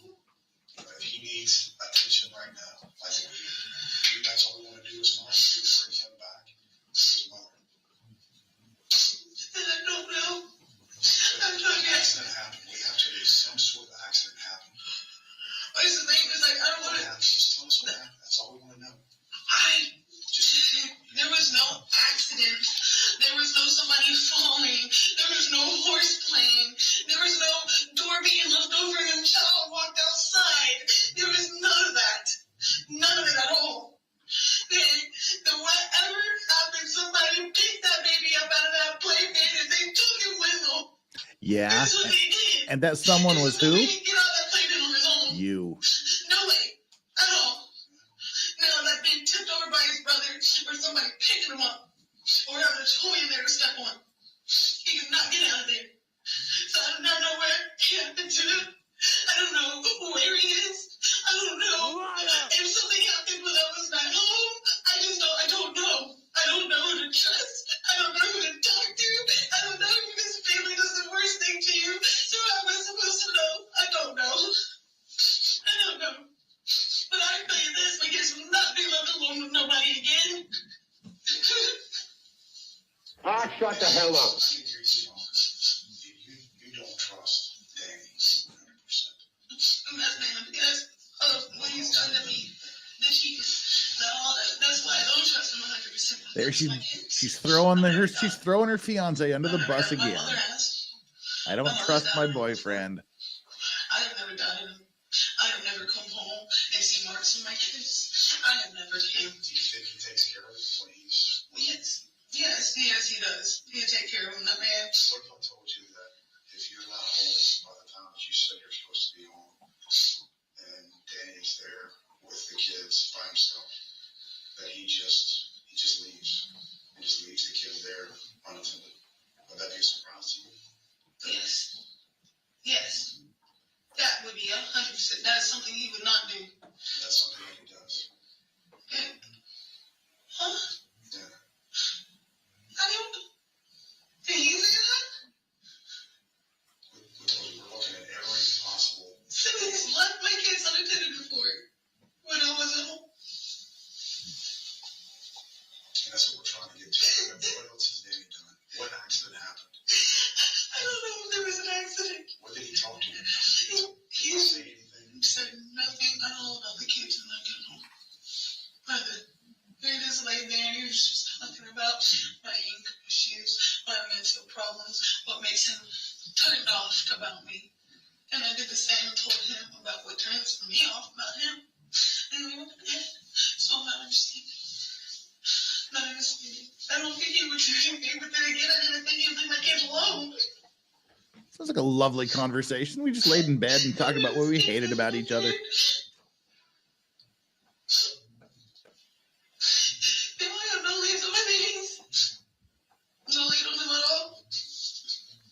We were working nonstop. And we're not going to stop. I promise you, when you leave here tonight, there's folks working throughout the night and tomorrow until we find Quentin. We really are leaning on you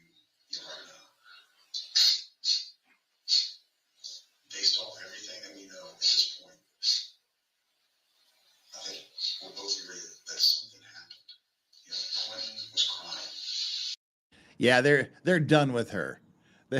They're now just flat out saying, we know something happened. Yeah, the cops are like, yeah, we're done. We've good cop is off the table. Now we're on bad cop. We know something. We're gonna press you on it. We're being nice. Well, not we know something happened, but yeah, we know something happened, bitch.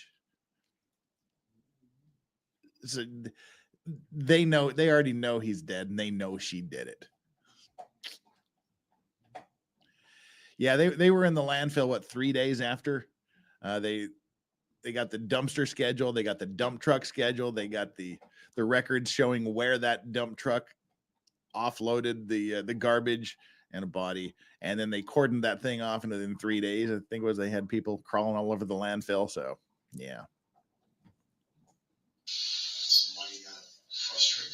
Maybe something happened that you weren't expecting, and Quentin fell unconscious. And you're 23 years old. You don't know how to handle situations like that.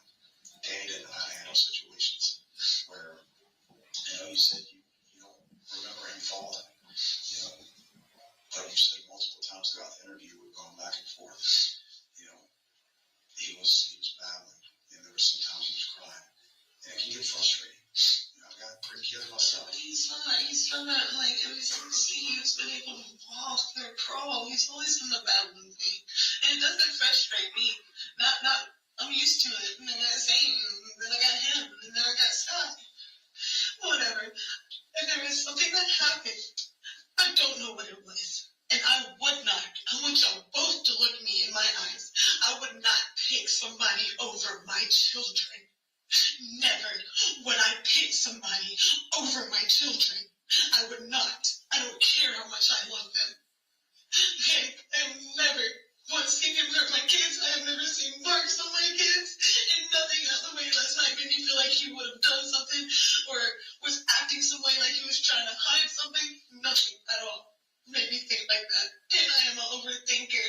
Okay? I am a serious overthinker. So even one little thing that would put that thought in my mind, I would have been thinking about it. I would have been questioning. Nothing though. He was just being Danny, being normal. Everything was being normal. I'm like, it's good. So something is not looking normal. I don't understand anything. What is that? Well, I went to bed thinking that I was going to wake up just like any other day and make breakfast for all of my kids. I didn't think I was going to be waking up calling the cops because I can't find my kid. Okay? I don't know where he is. I don't know if something happened to him. I don't know at all. Okay? I don't. I've written down everything I know. I've told the cops. I've told y'all. I've told everybody everything I know or could possibly think of. At all. My routine, what we did, what kids did, what I did, what Danny did. I just did everything that I could have written down. I wrote it down. I feel like people, this is what I want. I don't want to stop being questioned like I'm sitting here trying to protect somebody for doing something to my baby. I'm not that. Oh, she wants to stop being questioned like she's, yeah. Well, sorry, that ain't gonna happen. That ain't gonna happen. I'm not.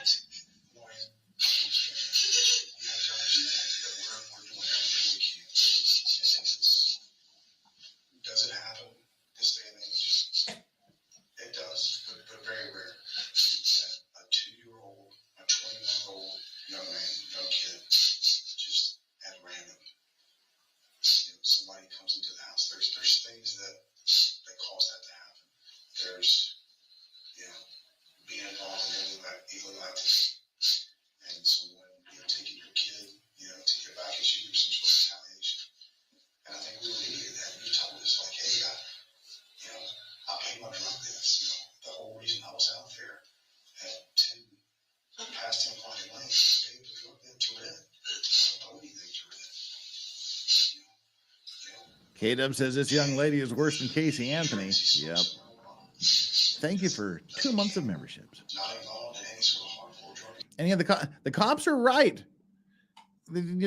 She said someone came and took, something had to have happened because statistically and practically random people don't just walk into a random house and randomly take one child out of the bed in the middle of the night and go away. That is statistically something that just doesn't happen all that often. She said something had to, if this is what happened, something had to have happened to cause this. Doesn't have a lot of deaths, so no one really, from what you told us, has any sort of ill will against Danny.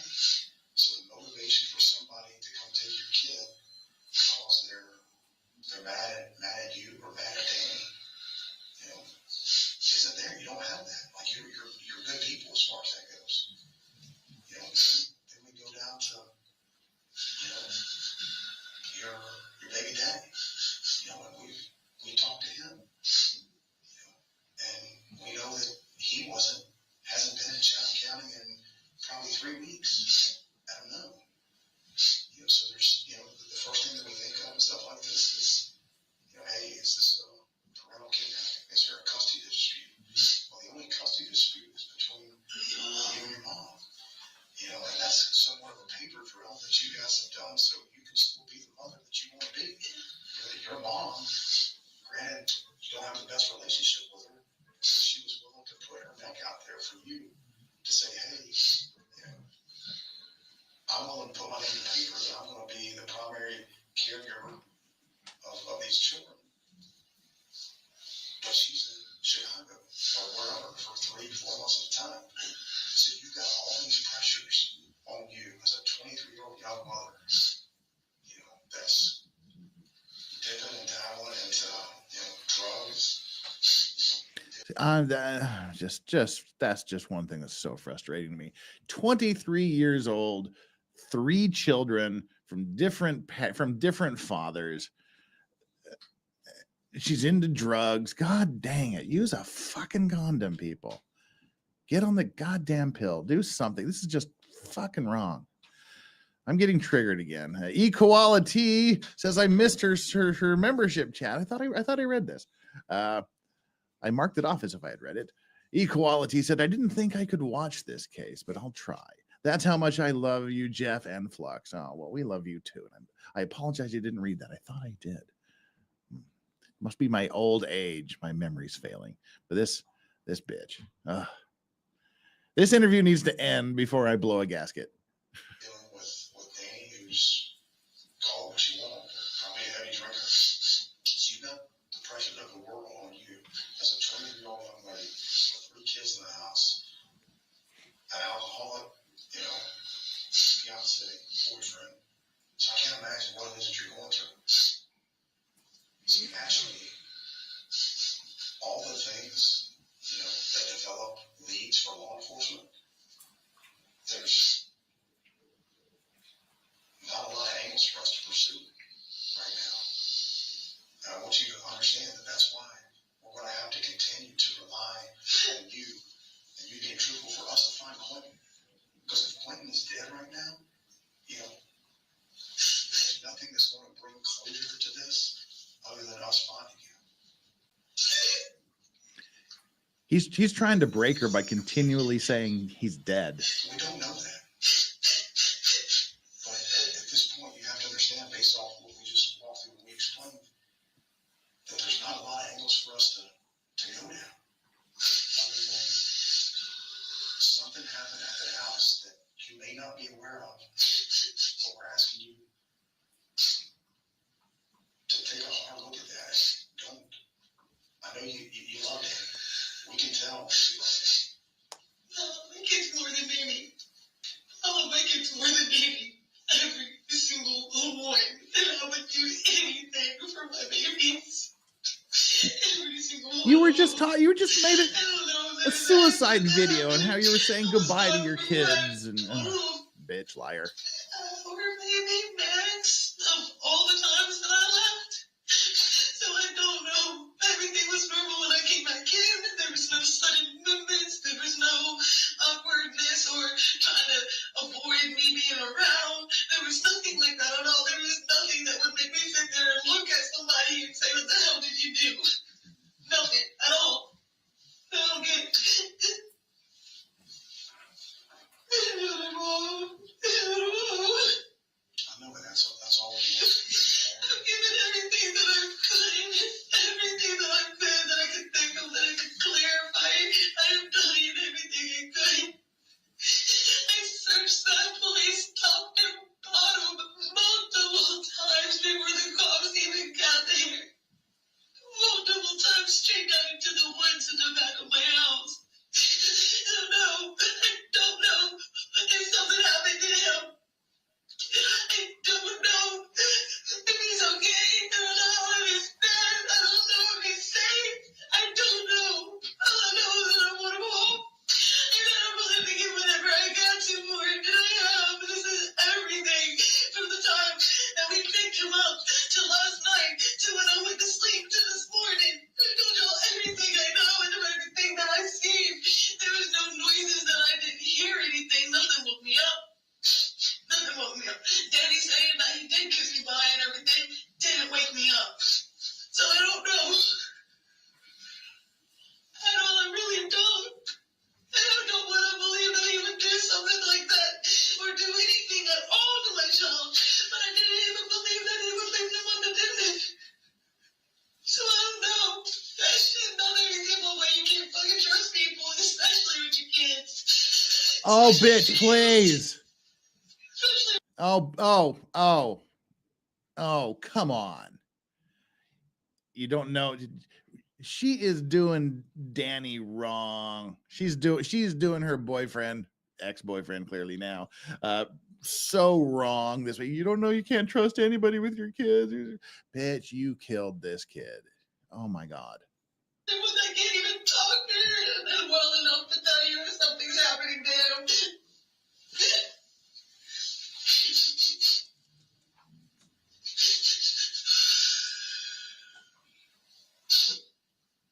What do you think Danny did? What do you think Danny did? He's never been violent. Never. I've never seen him violent. I've never, the most violent I've ever seen him get was here recently when he played on the horn and cussed somebody out in traffic because they almost ran into us.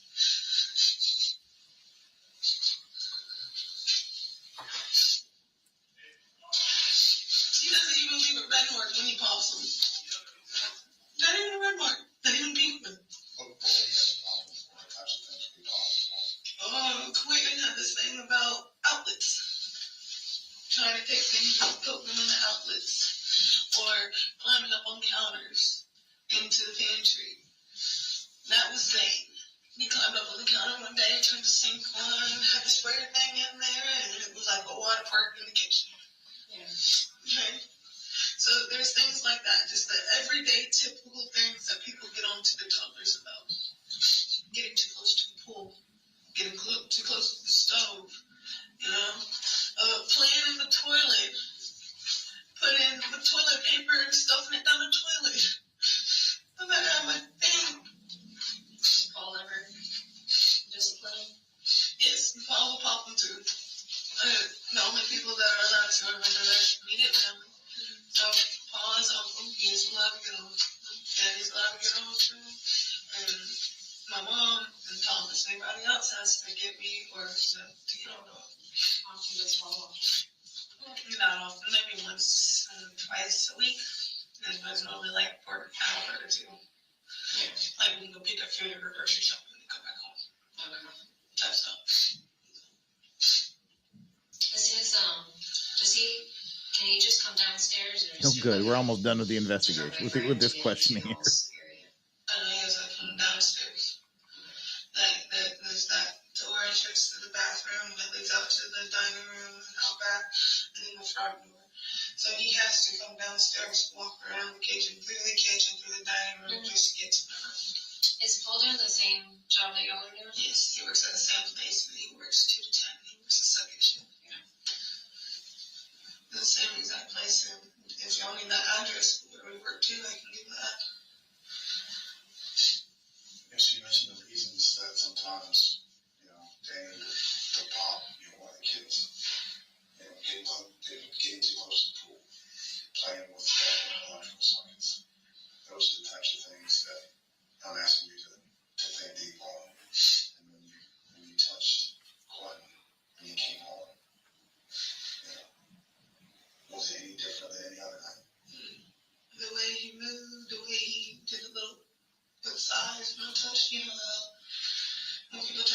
There's like whatever, everything. It was just fine. It was fine. Did she change his diaper? No, I did feel it though. It wasn't full. Like I could still pretty much squeeze it like this. You know. No. And then I felt him. He didn't be cheap. And then when I touched his face, he just rolled over and literally turned like one hand and then the other hand like this and curled up. Curled up to it just like that. And he had his little Mickey Mouse stuffed animal thing in there with him.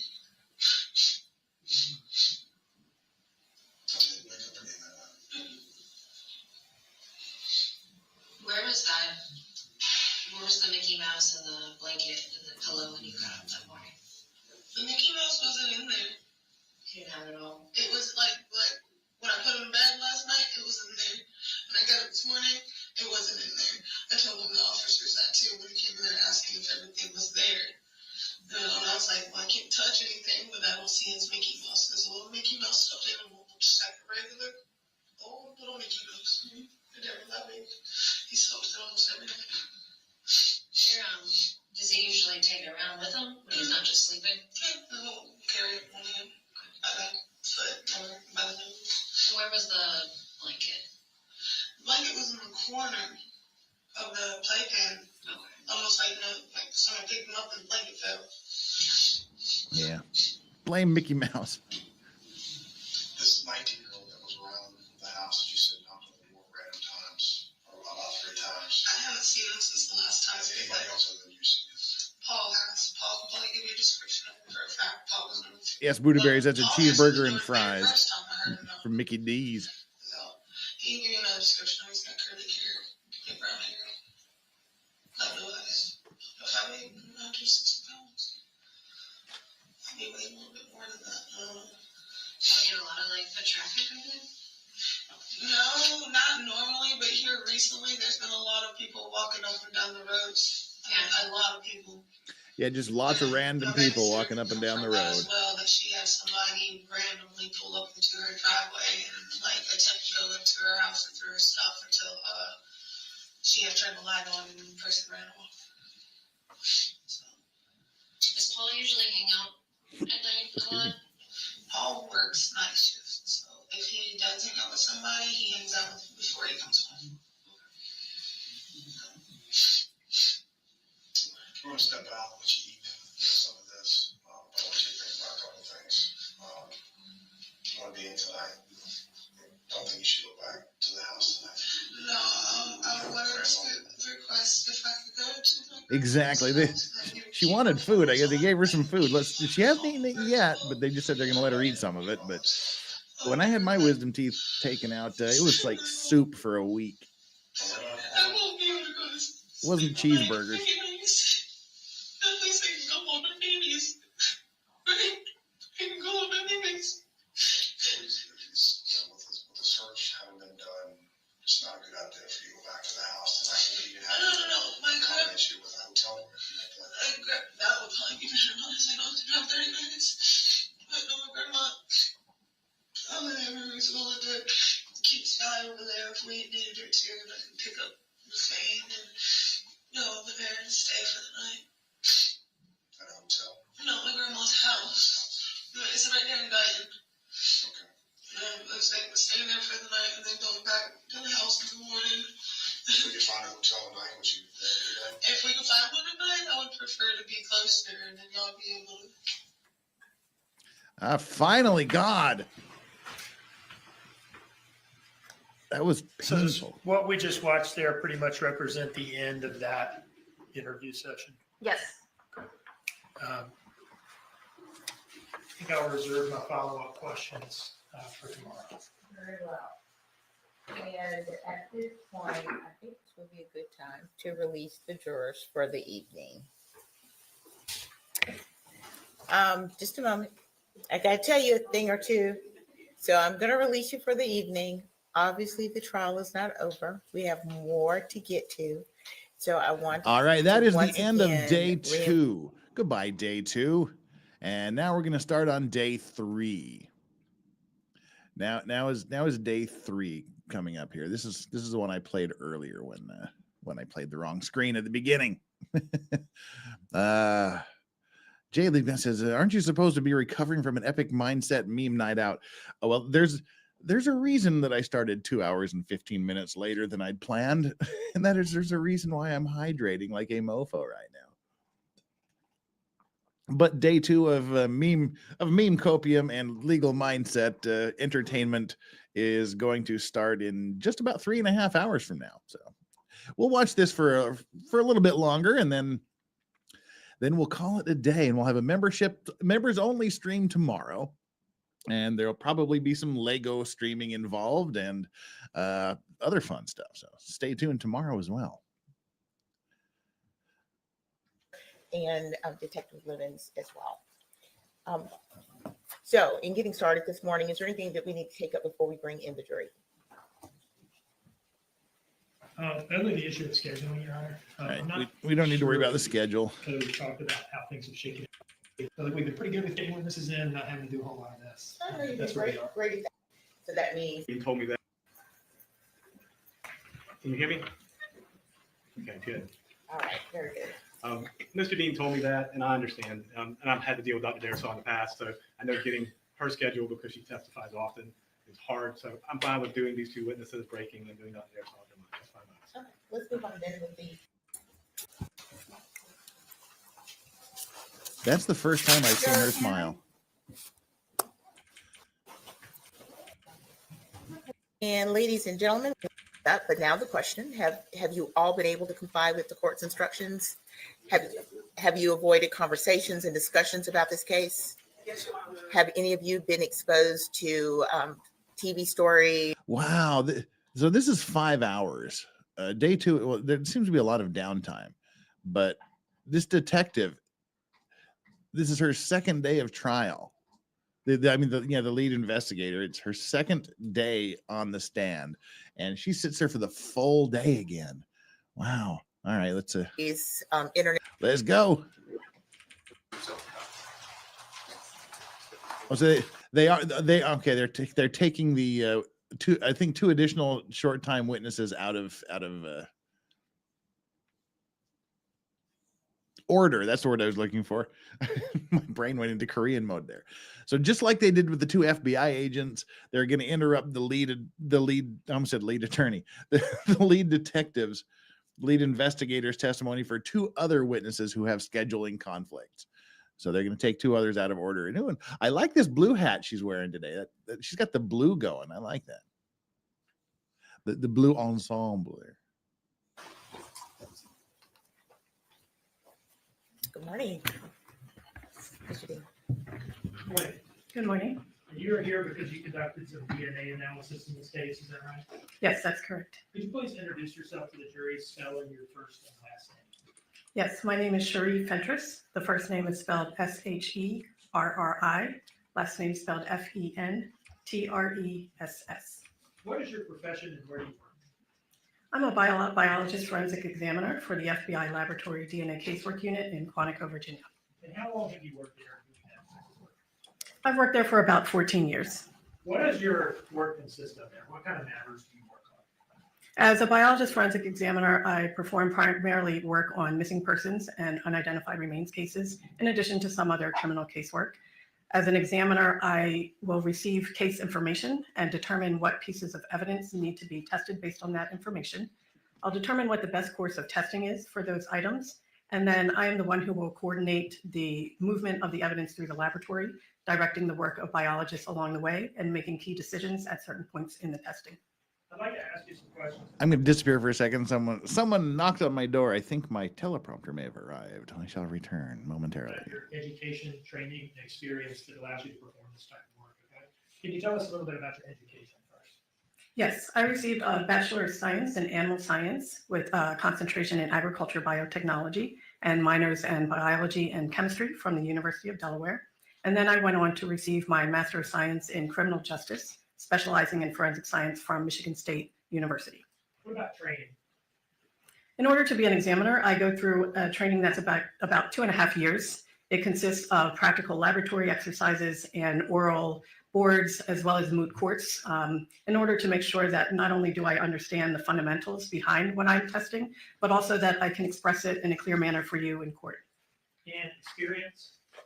My experience, in addition to working for the FBI laboratory, spans about 10 years prior to that. I worked for the Armed Forces DNA Identification Laboratory as a graduate intern. I worked for a private laboratory also, and then for the 5.5 years prior to working for the FBI laboratory, I worked for the state of Delaware. Have you testified as an expert witness on matters concerning DNA in courts before? Yes, I have. I've testified in both federal and state courts. False alarm. Have you been admitted as an expert in each of those instances? Yes, I have. At this time, I would offer Dr. Fentress as an expert in the area of DNA analysis for biology. No objection. All right, she is surrendered. Okay, and Your Honor, just to clarify, it's not Dr. Fentress. I have a master's, but not a PhD. Pardon me. Thank you for the correction. I just figured with all of that. Thank you. Okay. Were you asked to conduct something called a kinship analysis or kinship comparison in this case that we're here for today? Yes, and the kinship analysis is just an evaluation of relatedness between individuals. And what did you receive to conduct the kinship analysis in this case? In this case, I received a number of bone and tissue specimens. We would term those questioned items because we do not know where they came from or the individual that they came from. And I received reference samples from 3 individuals, Billy Joel Howell, Henry Moss Jr., and LEILANI Simon, to compare to these unidentified remains. And what is it that you're trying to figure out in a kinship analysis? As simply as you can put it. In a kinship analysis, I'm just testing to see whether the relationship that's proposed could be supported by the comparison of the profiles that I obtain from the evidence. So in this case, I want to see if the unidentified remains could be the child of LEILANI Simon and Henry Moss Jr. And how do you go about conducting a kinship analysis? What do you do? So in order to conduct that, we first need to test the items to recover DNA from them. And that involves a sequence of steps in the laboratory. We first take a small cutting or sampling from each of the items. We then will isolate the DNA. And then in the next step, we determine about how much DNA we were able to recover in that first step. And based on that, we can optimize the remaining steps where we do amplification, which is where you make billions of copies of targeted regions of the DNA. And then the final step where we determine exactly what is the profile at each of those locations. And just to clarify a little further, for the DNA casework unit, we look at 21 different locations that are expected to be different between individuals with the exception of identical twins, in addition to 3 locations that will provide information as to whether the individual who provided the DNA is male or female. Now, was the technique you used in this case, is that something that can be tested? Yes, it's something that can be tested for validity, yes. And has it been subject to peer review and publication? Yes, it has. Are there standards controlling the technique? Yes, there are standards called the quality assurance standards that are issued by the FBI that define everything from what personnel qualifications are required down to handling the evidence and what types of laboratory procedures should be performed for each type of evidence. And has it attracted widespread acceptance within the relevant scientific community? Yes, it has. Okay. When you conduct a kinship comparison or kinship analysis, how do you phrase your ultimate results or conclusions? What does it sound like? So when I conduct that kinship comparison, like I said, I'm comparing the profiles against each other. So what I would say is that based on the comparison of the DNA profiles, the results are however many times more likely if the individuals are related as stated than if they are not related. And I'd like to draw your attention specifically to 2 items that you tested in this case. Do you see in front of you a document marked as States Exhibit 79? Yes, I did. And how many pages is that document? It's 2 pages. Now, these are bones that had already been examined by the forensic anthropologist, Dr. Christensen, before they came to you, is that right? Yes, that is correct. Okay. And we've heard testimony from her that she'd already identified these bones as human bones. What are the images that you're looking at? What are those from, and what do they show? The images that I'm looking at are 2 of the bones that I tested. I can tell that they are, am I allowed to hold up the? Well, let me get into evidence first. I can tell that they are bones that I tested because they are the laboratory number, 2022-02600, the item numbers, 29-1 and 30-1. And I recognize these pictures from my case notes. Did they fairly and accurately depict these bones as they appear to you in the lab when you were working with them? Yes, that is correct. Your Honor, I would introduce those as State's Exhibit 79. No objection, Your Honor. Now, can you, I don't want to put this on the screen, but can you hold that up and walk the jury through what it is that you're looking at there? Yes, so if you can see, this is the item 29-1 bone. If you see there's a square taken out of the center there, that was the cutting that we took in order to good. do the processing. Yeah, we don't want to see the And bones. then on the next page, Thank you, Court TV, for not showing us the it child. is a little harder to see, but it's item 30-1, and it is a small bone right there in the center. Because of the size of the bone, we had to use the entire bone for this sample. So there's no specific cut area that you will see. There's not an additional photo showing like a piece of it cut off because you had to use the whole thing. That's correct. You were able to take these two bones and develop a DNA profile of the person from whom they originated. That is correct, yes. And you were able to compare that to DNA samples from Henry Bubba Moss Jr. and from the defendant, LEILANI Simon. Yes, that is correct. And you were able to come up with a conclusion as to how likely it is, or the likelihood ratio of whether the person from whom these bones came, because those two people. That's funny. Child, right? Yes, I was able to develop a likelihood ratio explaining how much support there is for the relationship, yes. And what was your conclusion? Your Honor, may I refer to my report to state the conclusion? You may.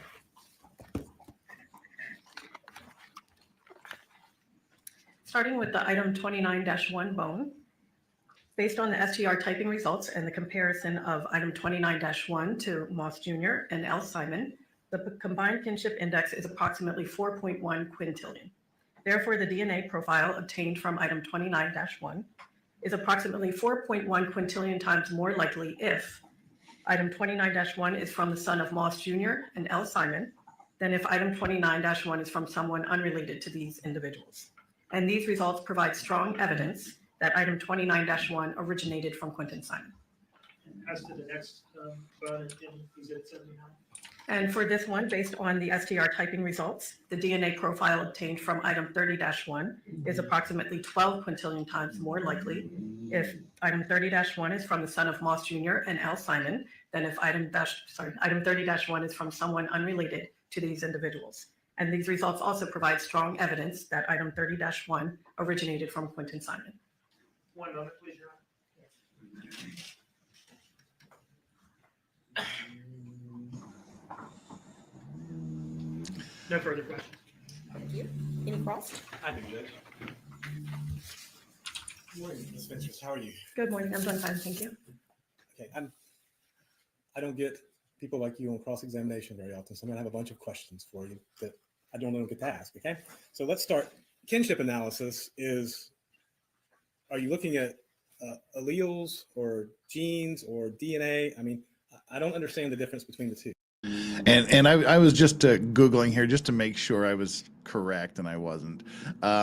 These are those things they throw in. You can't say 100% for sure that this person matches this DNA. It's just the laws of science. You just can't say 100% absolute certainty that this matches that. But she can say, well, it's 6 quintillion to 1. I mean, that's saying it they're 100%. But it's a quintillion is 1 followed by 18 zeros. So 6, it's 6 times that much. It's 6 followed by 18 zeros. Those are just made up numbers. There's not really a quintillion of anything anywhere.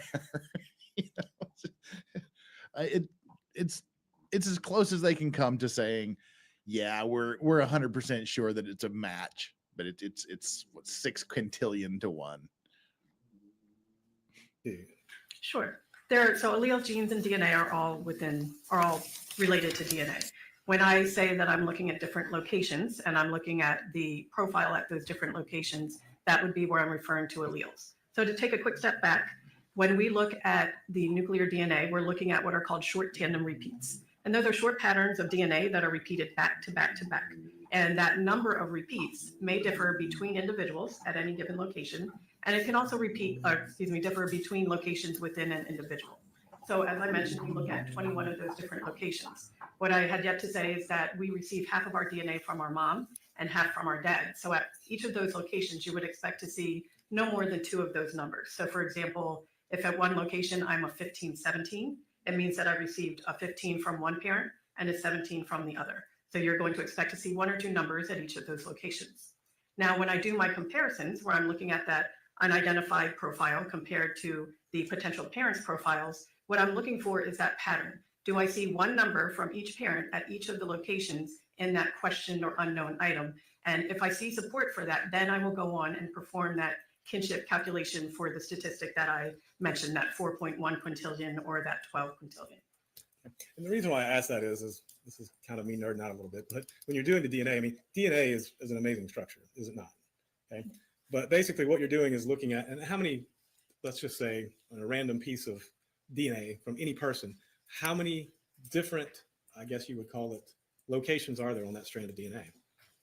So there's a large number of different locations on that strand of DNA. And actually, to clarify further, most of our DNA is actually going to be the same. That's what makes us human. It's a very small percentage. It's less than 1% that will differ between individuals. Again, that's with the exception of identical twins. So we, in our laboratory, target 21 of those locations. How many locations are there? I can't remember off the top of my head exactly how many locations Thousands, there millions? are. Thousands. I don't remember exactly how many. So, but you target these 21 particular locations and these other 3 locations. So you narrow your analysis down to basically 24 separate locations, right? This is correct, yes. Okay. And I'm curious because, again, this is kind of a weird thing to me. The bones you tested, one was 4 quintillion times more likely to be related, and the same bone tested differently was 12 quintillion times more likely to be related. What accounts for that statistical discrepancy? So those were 2 different bones that were tested. That's when what we obtain a DNA profile. I would say a common misconception is that if you obtain a DNA profile, you just got DNA and that's all that matters. But really that profile can range anywhere from one of those locations all the way up to the entire profile that we're targeting. The fewer locations you have, the lower that number is going to be when you have a calculation. So for the first bone, I was able to get 20 of the 21 locations for comparison for that kinship statistic. And for the second bone, I was able to get all 21 of the locations. So that's where you get the slight difference in the numbers. Okay. I was just curious. And I'm fascinated too by the actual manner and method of testing. So obviously you would take the bone and I guess what would you do with the bone once you get it? So once we get it, we want to make sure that the bone is clean on the outside. So we do some washing of the bone. We will then sand the area that we're using, that we're going to cut with what's a Dremel tool, if any of you are familiar with that. And then we will take a cutting, again, with the Dremel tool of that small section that we're going to be testing. We then use something called a freezer mill that freezes the bone, and then it uses a magnet to crush it into a fine powder. And then that powder is what we will then apply the chemicals to in order to isolate the DNA. And then when you take the DNA and you test that, how do you get your statistical analysis from the testing of the DNA after that? So once we test the DNA and I've obtained that profile, again, I'll do that visual comparison first. If in that visual comparison, I didn't see evidence of a parental-child relationship, I would say that was an exclusion, meaning those remains could not have come from a child of the 2 individuals. Because I saw that pattern, I then took those profiles and I uploaded them into a kinship calculation software. And what that software does is it analyzes the proposed relationship, and based on the population frequencies, or how often do you see these different profiles in the population, it provides that statistic for how likely those profiles are if the individuals are related, as stated. And by profiles, I don't want to put words in your mouth, but my understanding is it'll like show these different genes or genetic markers. How does it display that? Is it like letters, numbers? How does it identify? So that profile in our case notes will be in the form of a table. So in that table, each of the locations is listed. And for each of the locations where a profile was able to be obtained, you'll see the numbers. So for example, the first location, D3, you might see that 1517. At another location, maybe FGA is another location. It may say 22, meaning 22 was received from mom and 22 was received from dad. So again, you'll have that table with each location, and next to it, the set of numbers associated with that location, and that comprises the profile for the individual. And just out of curiosity, you said that when we were going through your bona fides to do this, how old are you again? I'm not trying to pry, but I was just curious. How old are you? I'm 45. Okay. And you got your Bachelor of Science. What freaking relevance does that have, And counselor? your Master's of Science in Criminal Justice. I didn't write that down, so I don't remember which university was that. That was from Michigan State University. How long does a Master's normally take? I would say 2 to 3 years.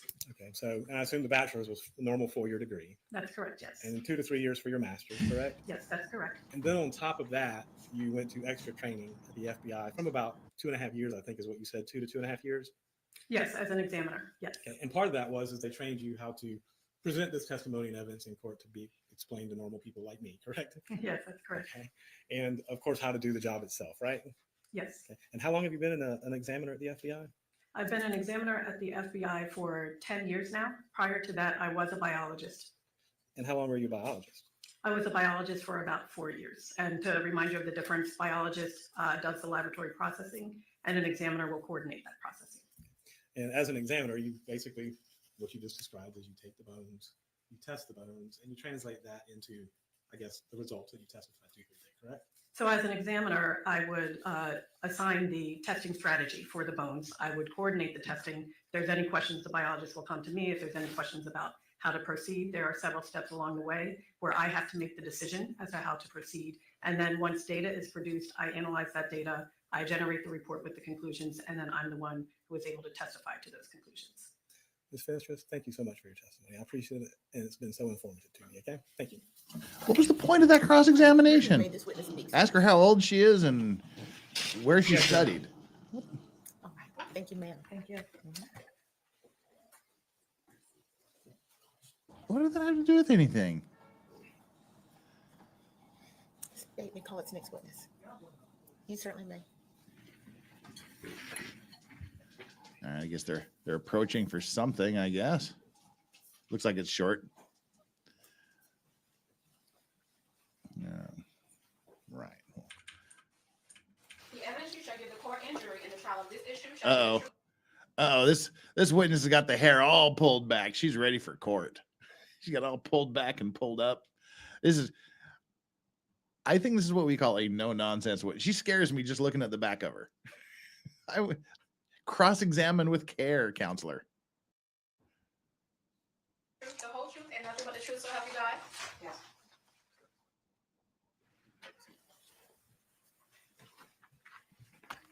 Oh yeah, she's gonna take zero shit from anybody. Morning, could you please introduce yourself to the jury, spelling your first and last name? Sure. My name's Dr. Cynthia Lynn Morris Kukowski. It's Cynthia. Last name is Morris-Kukoski. And you're here today because you conducted some forensic toxicology analysis in this case. Yes, I did. Where do you work?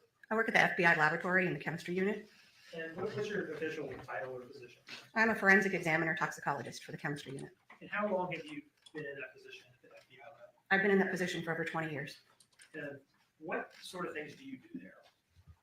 As a toxicologist, we work on biological evidence, things as blood, urine, vitreous, vomit, tissues, and sometimes foods and other stains. I'd like to ask you some questions about your education, training, and experience. Okay. Let's start with education. There we go. Tell us about what Dr. education Cynthia you Morris do, Kukoski. the work you do. Sure. I have a bachelor's of science in pharmacy from the Massachusetts College of Pharmacy. I have a doctor of pharmacy from the Massachusetts College of Pharmacy, a clinical residency in clinical toxicology from Hennepin Regional Poison Center. And what about training? At the FBI laboratory, we undertook a 2-year extensive forensic examiner training. It breaks down into both written didactic tests in various subjects, as well as competency tests on various items of evidence in various exams, as well as moot courts. And in terms of experience, you said you've been working there for how long? Over 20 years. Could you give any kind of a ballpark whatsoever about how many cases you've done forensic toxicology casework in? A gazillion. I couldn't even begin to. How many zeros is that? Yes, that's an over exaggeration, but A lot. oh yeah, a lot. Have you testified as an expert witness in court before?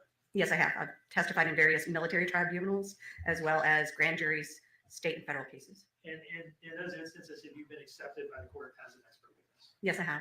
Your Honor, I would offer Dr. Morris Kukoski as an expert in the area of forensic toxicology. No objection, Your Honor. The witness is qualified. I want to ask you some questions about your work in this case, okay? Did you perform some analysis in this case, the Quentin Simon case? Yes, I have.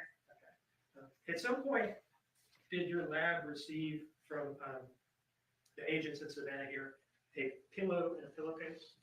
Yes, we did. And were you asked to look at that to see whether it was suitable for forensic toxicology analysis? Yes, I was asked to look at it. And can you tell me what the results of your review of the pillowcase was? After visually looking at the pillow inside the pillowcase, I deemed it unsuitable for toxicology analysis, meaning either the debris or stain that was on there was too small and just couldn't be analyzed. Is it the case that you need, if you're trying to do forensic toxicology on a stain of some sort, that you need a certain amount to be able to get off the ground in the process? Yes, I've analyzed various stains over the years, be it urine stains from someone peeing their pants, vomit stains from being over an item after someone's had too much to drink, as well as blood stains that may or may not. I love this witness. And basically doing this over 20 years and putting samples, putting some solution on various types of clothing or other household items.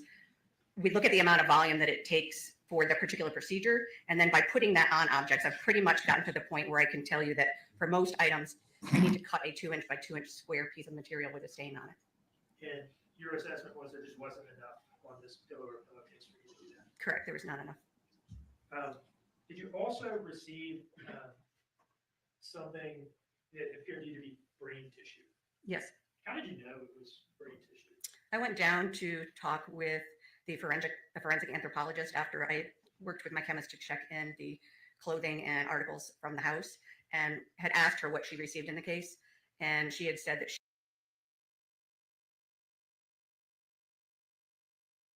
using the alkaline drug screen. That's a them solid problem, phase not a me extraction, problem. Which is a cleanup method that is used to do away with the debris and the biological material and fats and things that we were not interested in.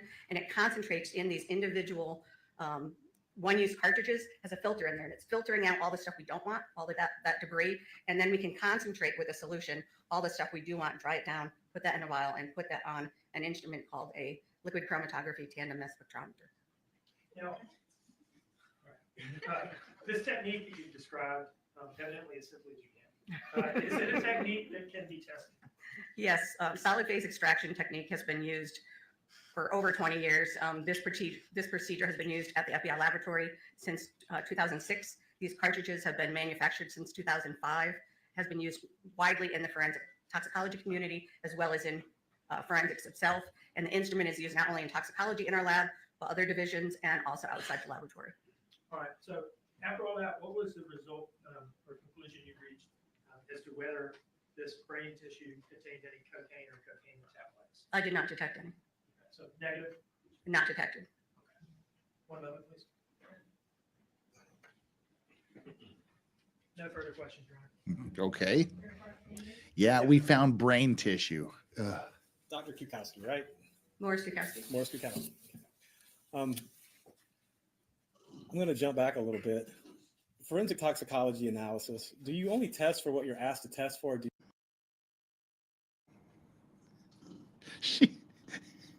She's not amused. She's like, bring it, mother effer. Bring it. Bring your questions. I that is a very memeable frame there. I'm actually going to do that. Hang on, I gotta copy this screen here.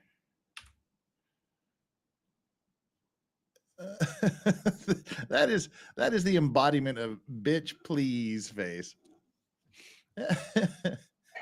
All right, well, as long as we're stopped here. Baby Gator says my response would have been old enough, mother effer. Exactly. And K-Dubs, the member for 2 months, said this young lady is worse than Casey Anthony. I unstarred that, so I couldn't find that. But yeah, a while ago, K-Dubs, Strobs, chill the F out. Don't look, bark again, and I'm going to sick this woman on you. This woman is going to come and get you if you bark again, okay? Is that what you want? Do you want this lady to come and get you? She analyzes vomit and brain matter. Do you want her to come and get you? I don't think so, do you?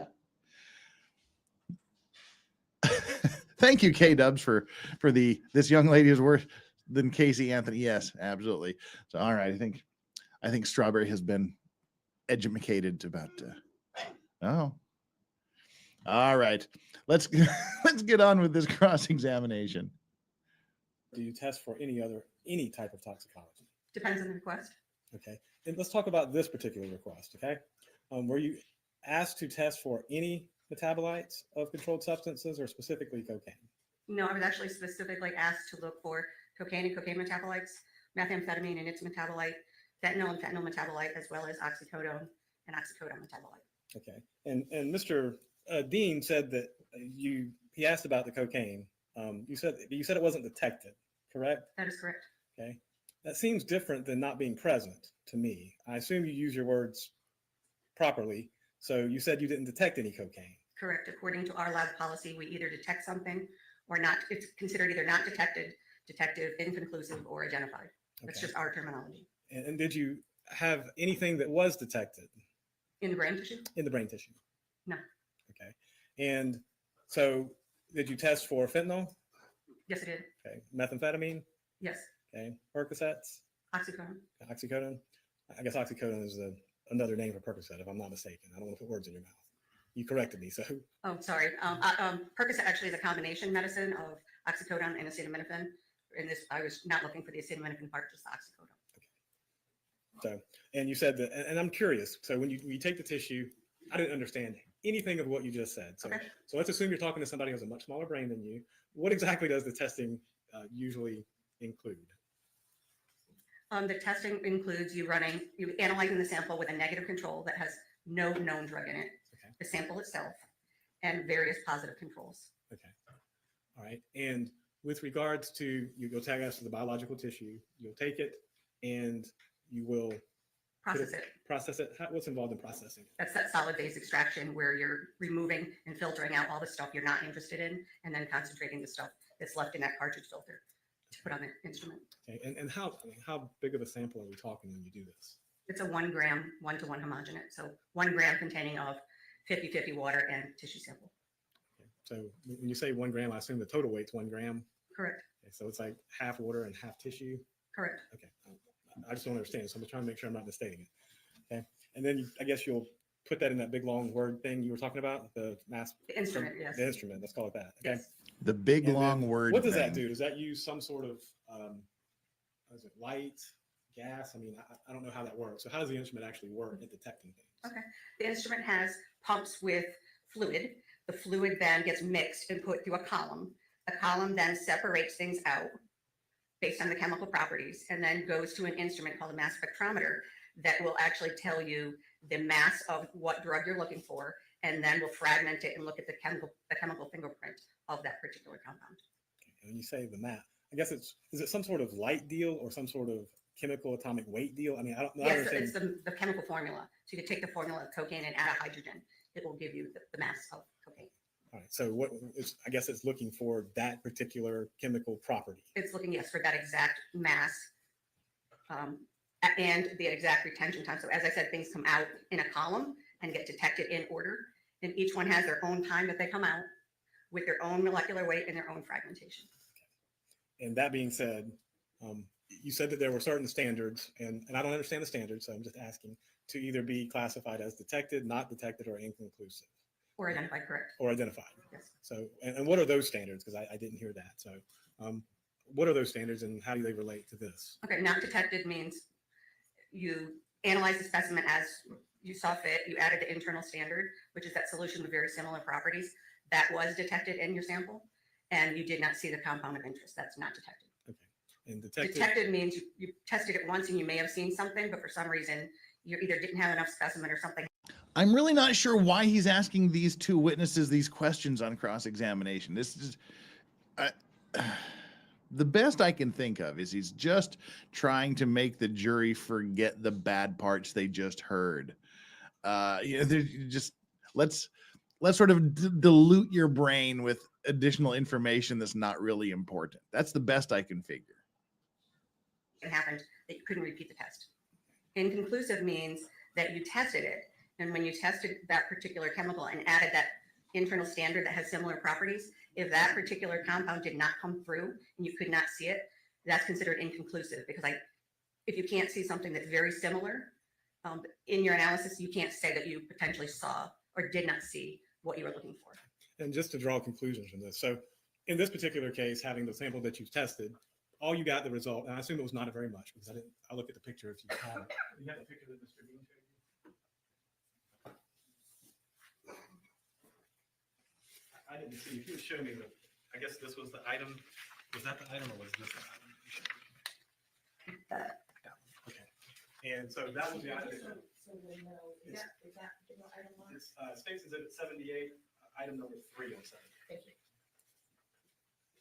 So that was the piece that you tested, and A portion of it. that portion of it at least. And with regards to that, I think that's all the questions I have, because I think you've explained everything to me so that I understand it, but I'm trying to make sure. You weren't able to test the pillow or pillowcase, correct?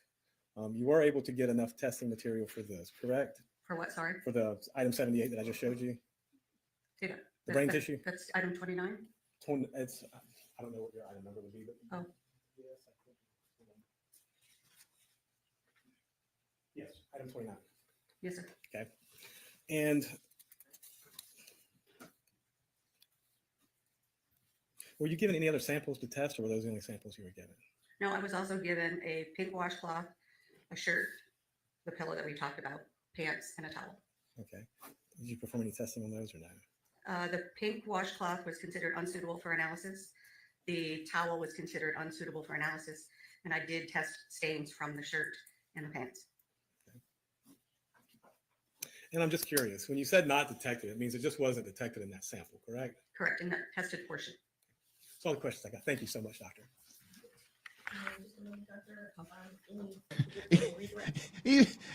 Even Leilani's like, dude, what was that? All right, you need this witness speaks. Yes. Thank you. All right, ladies and germs, that is where we're gonna wrap this up here. We will resume this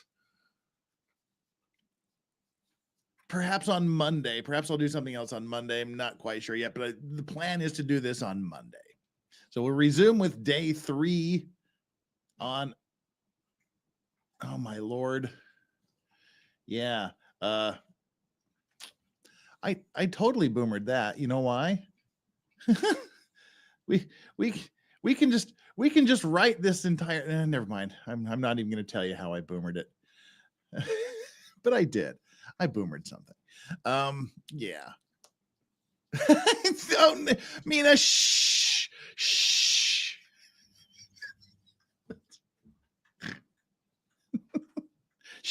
Don't say that part out loud. Ow. So we'll start day 3 on Monday. We'll start day 3 on Monday. Yeah, those last 2 witnesses actually are from day 8. All right.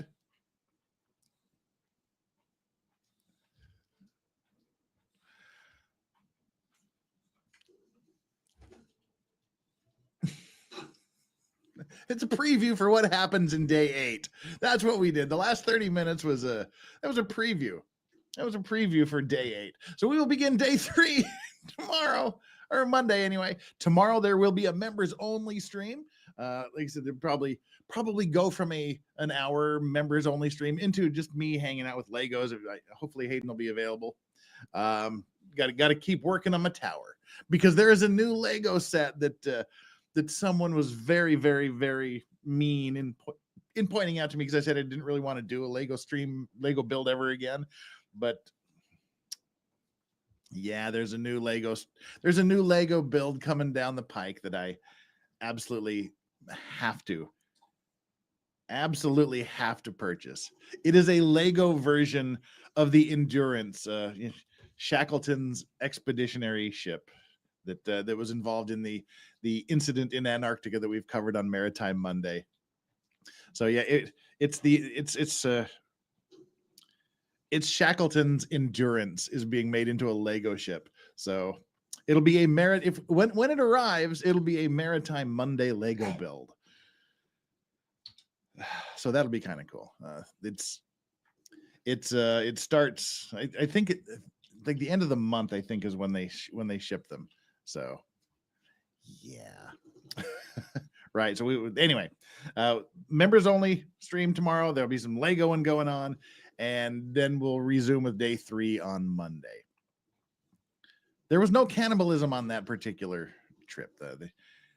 That's why it was so heroic. They were trapped basically on an ice floe in Antarctica for 18 months while some of the most amazing open boat sailing in a life raft was done over 800 miles of Antarctic seas through 2 major Antarctic sea storms.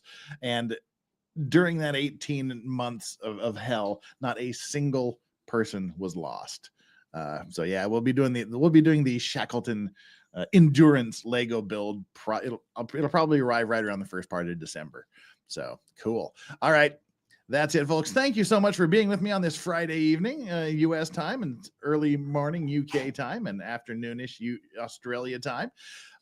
Thanks for the mods that were able to make it, and thank you for being here with the super chats, the gifted memberships, and keeping the emotional support potatoes pig dog streak alive for 54 days.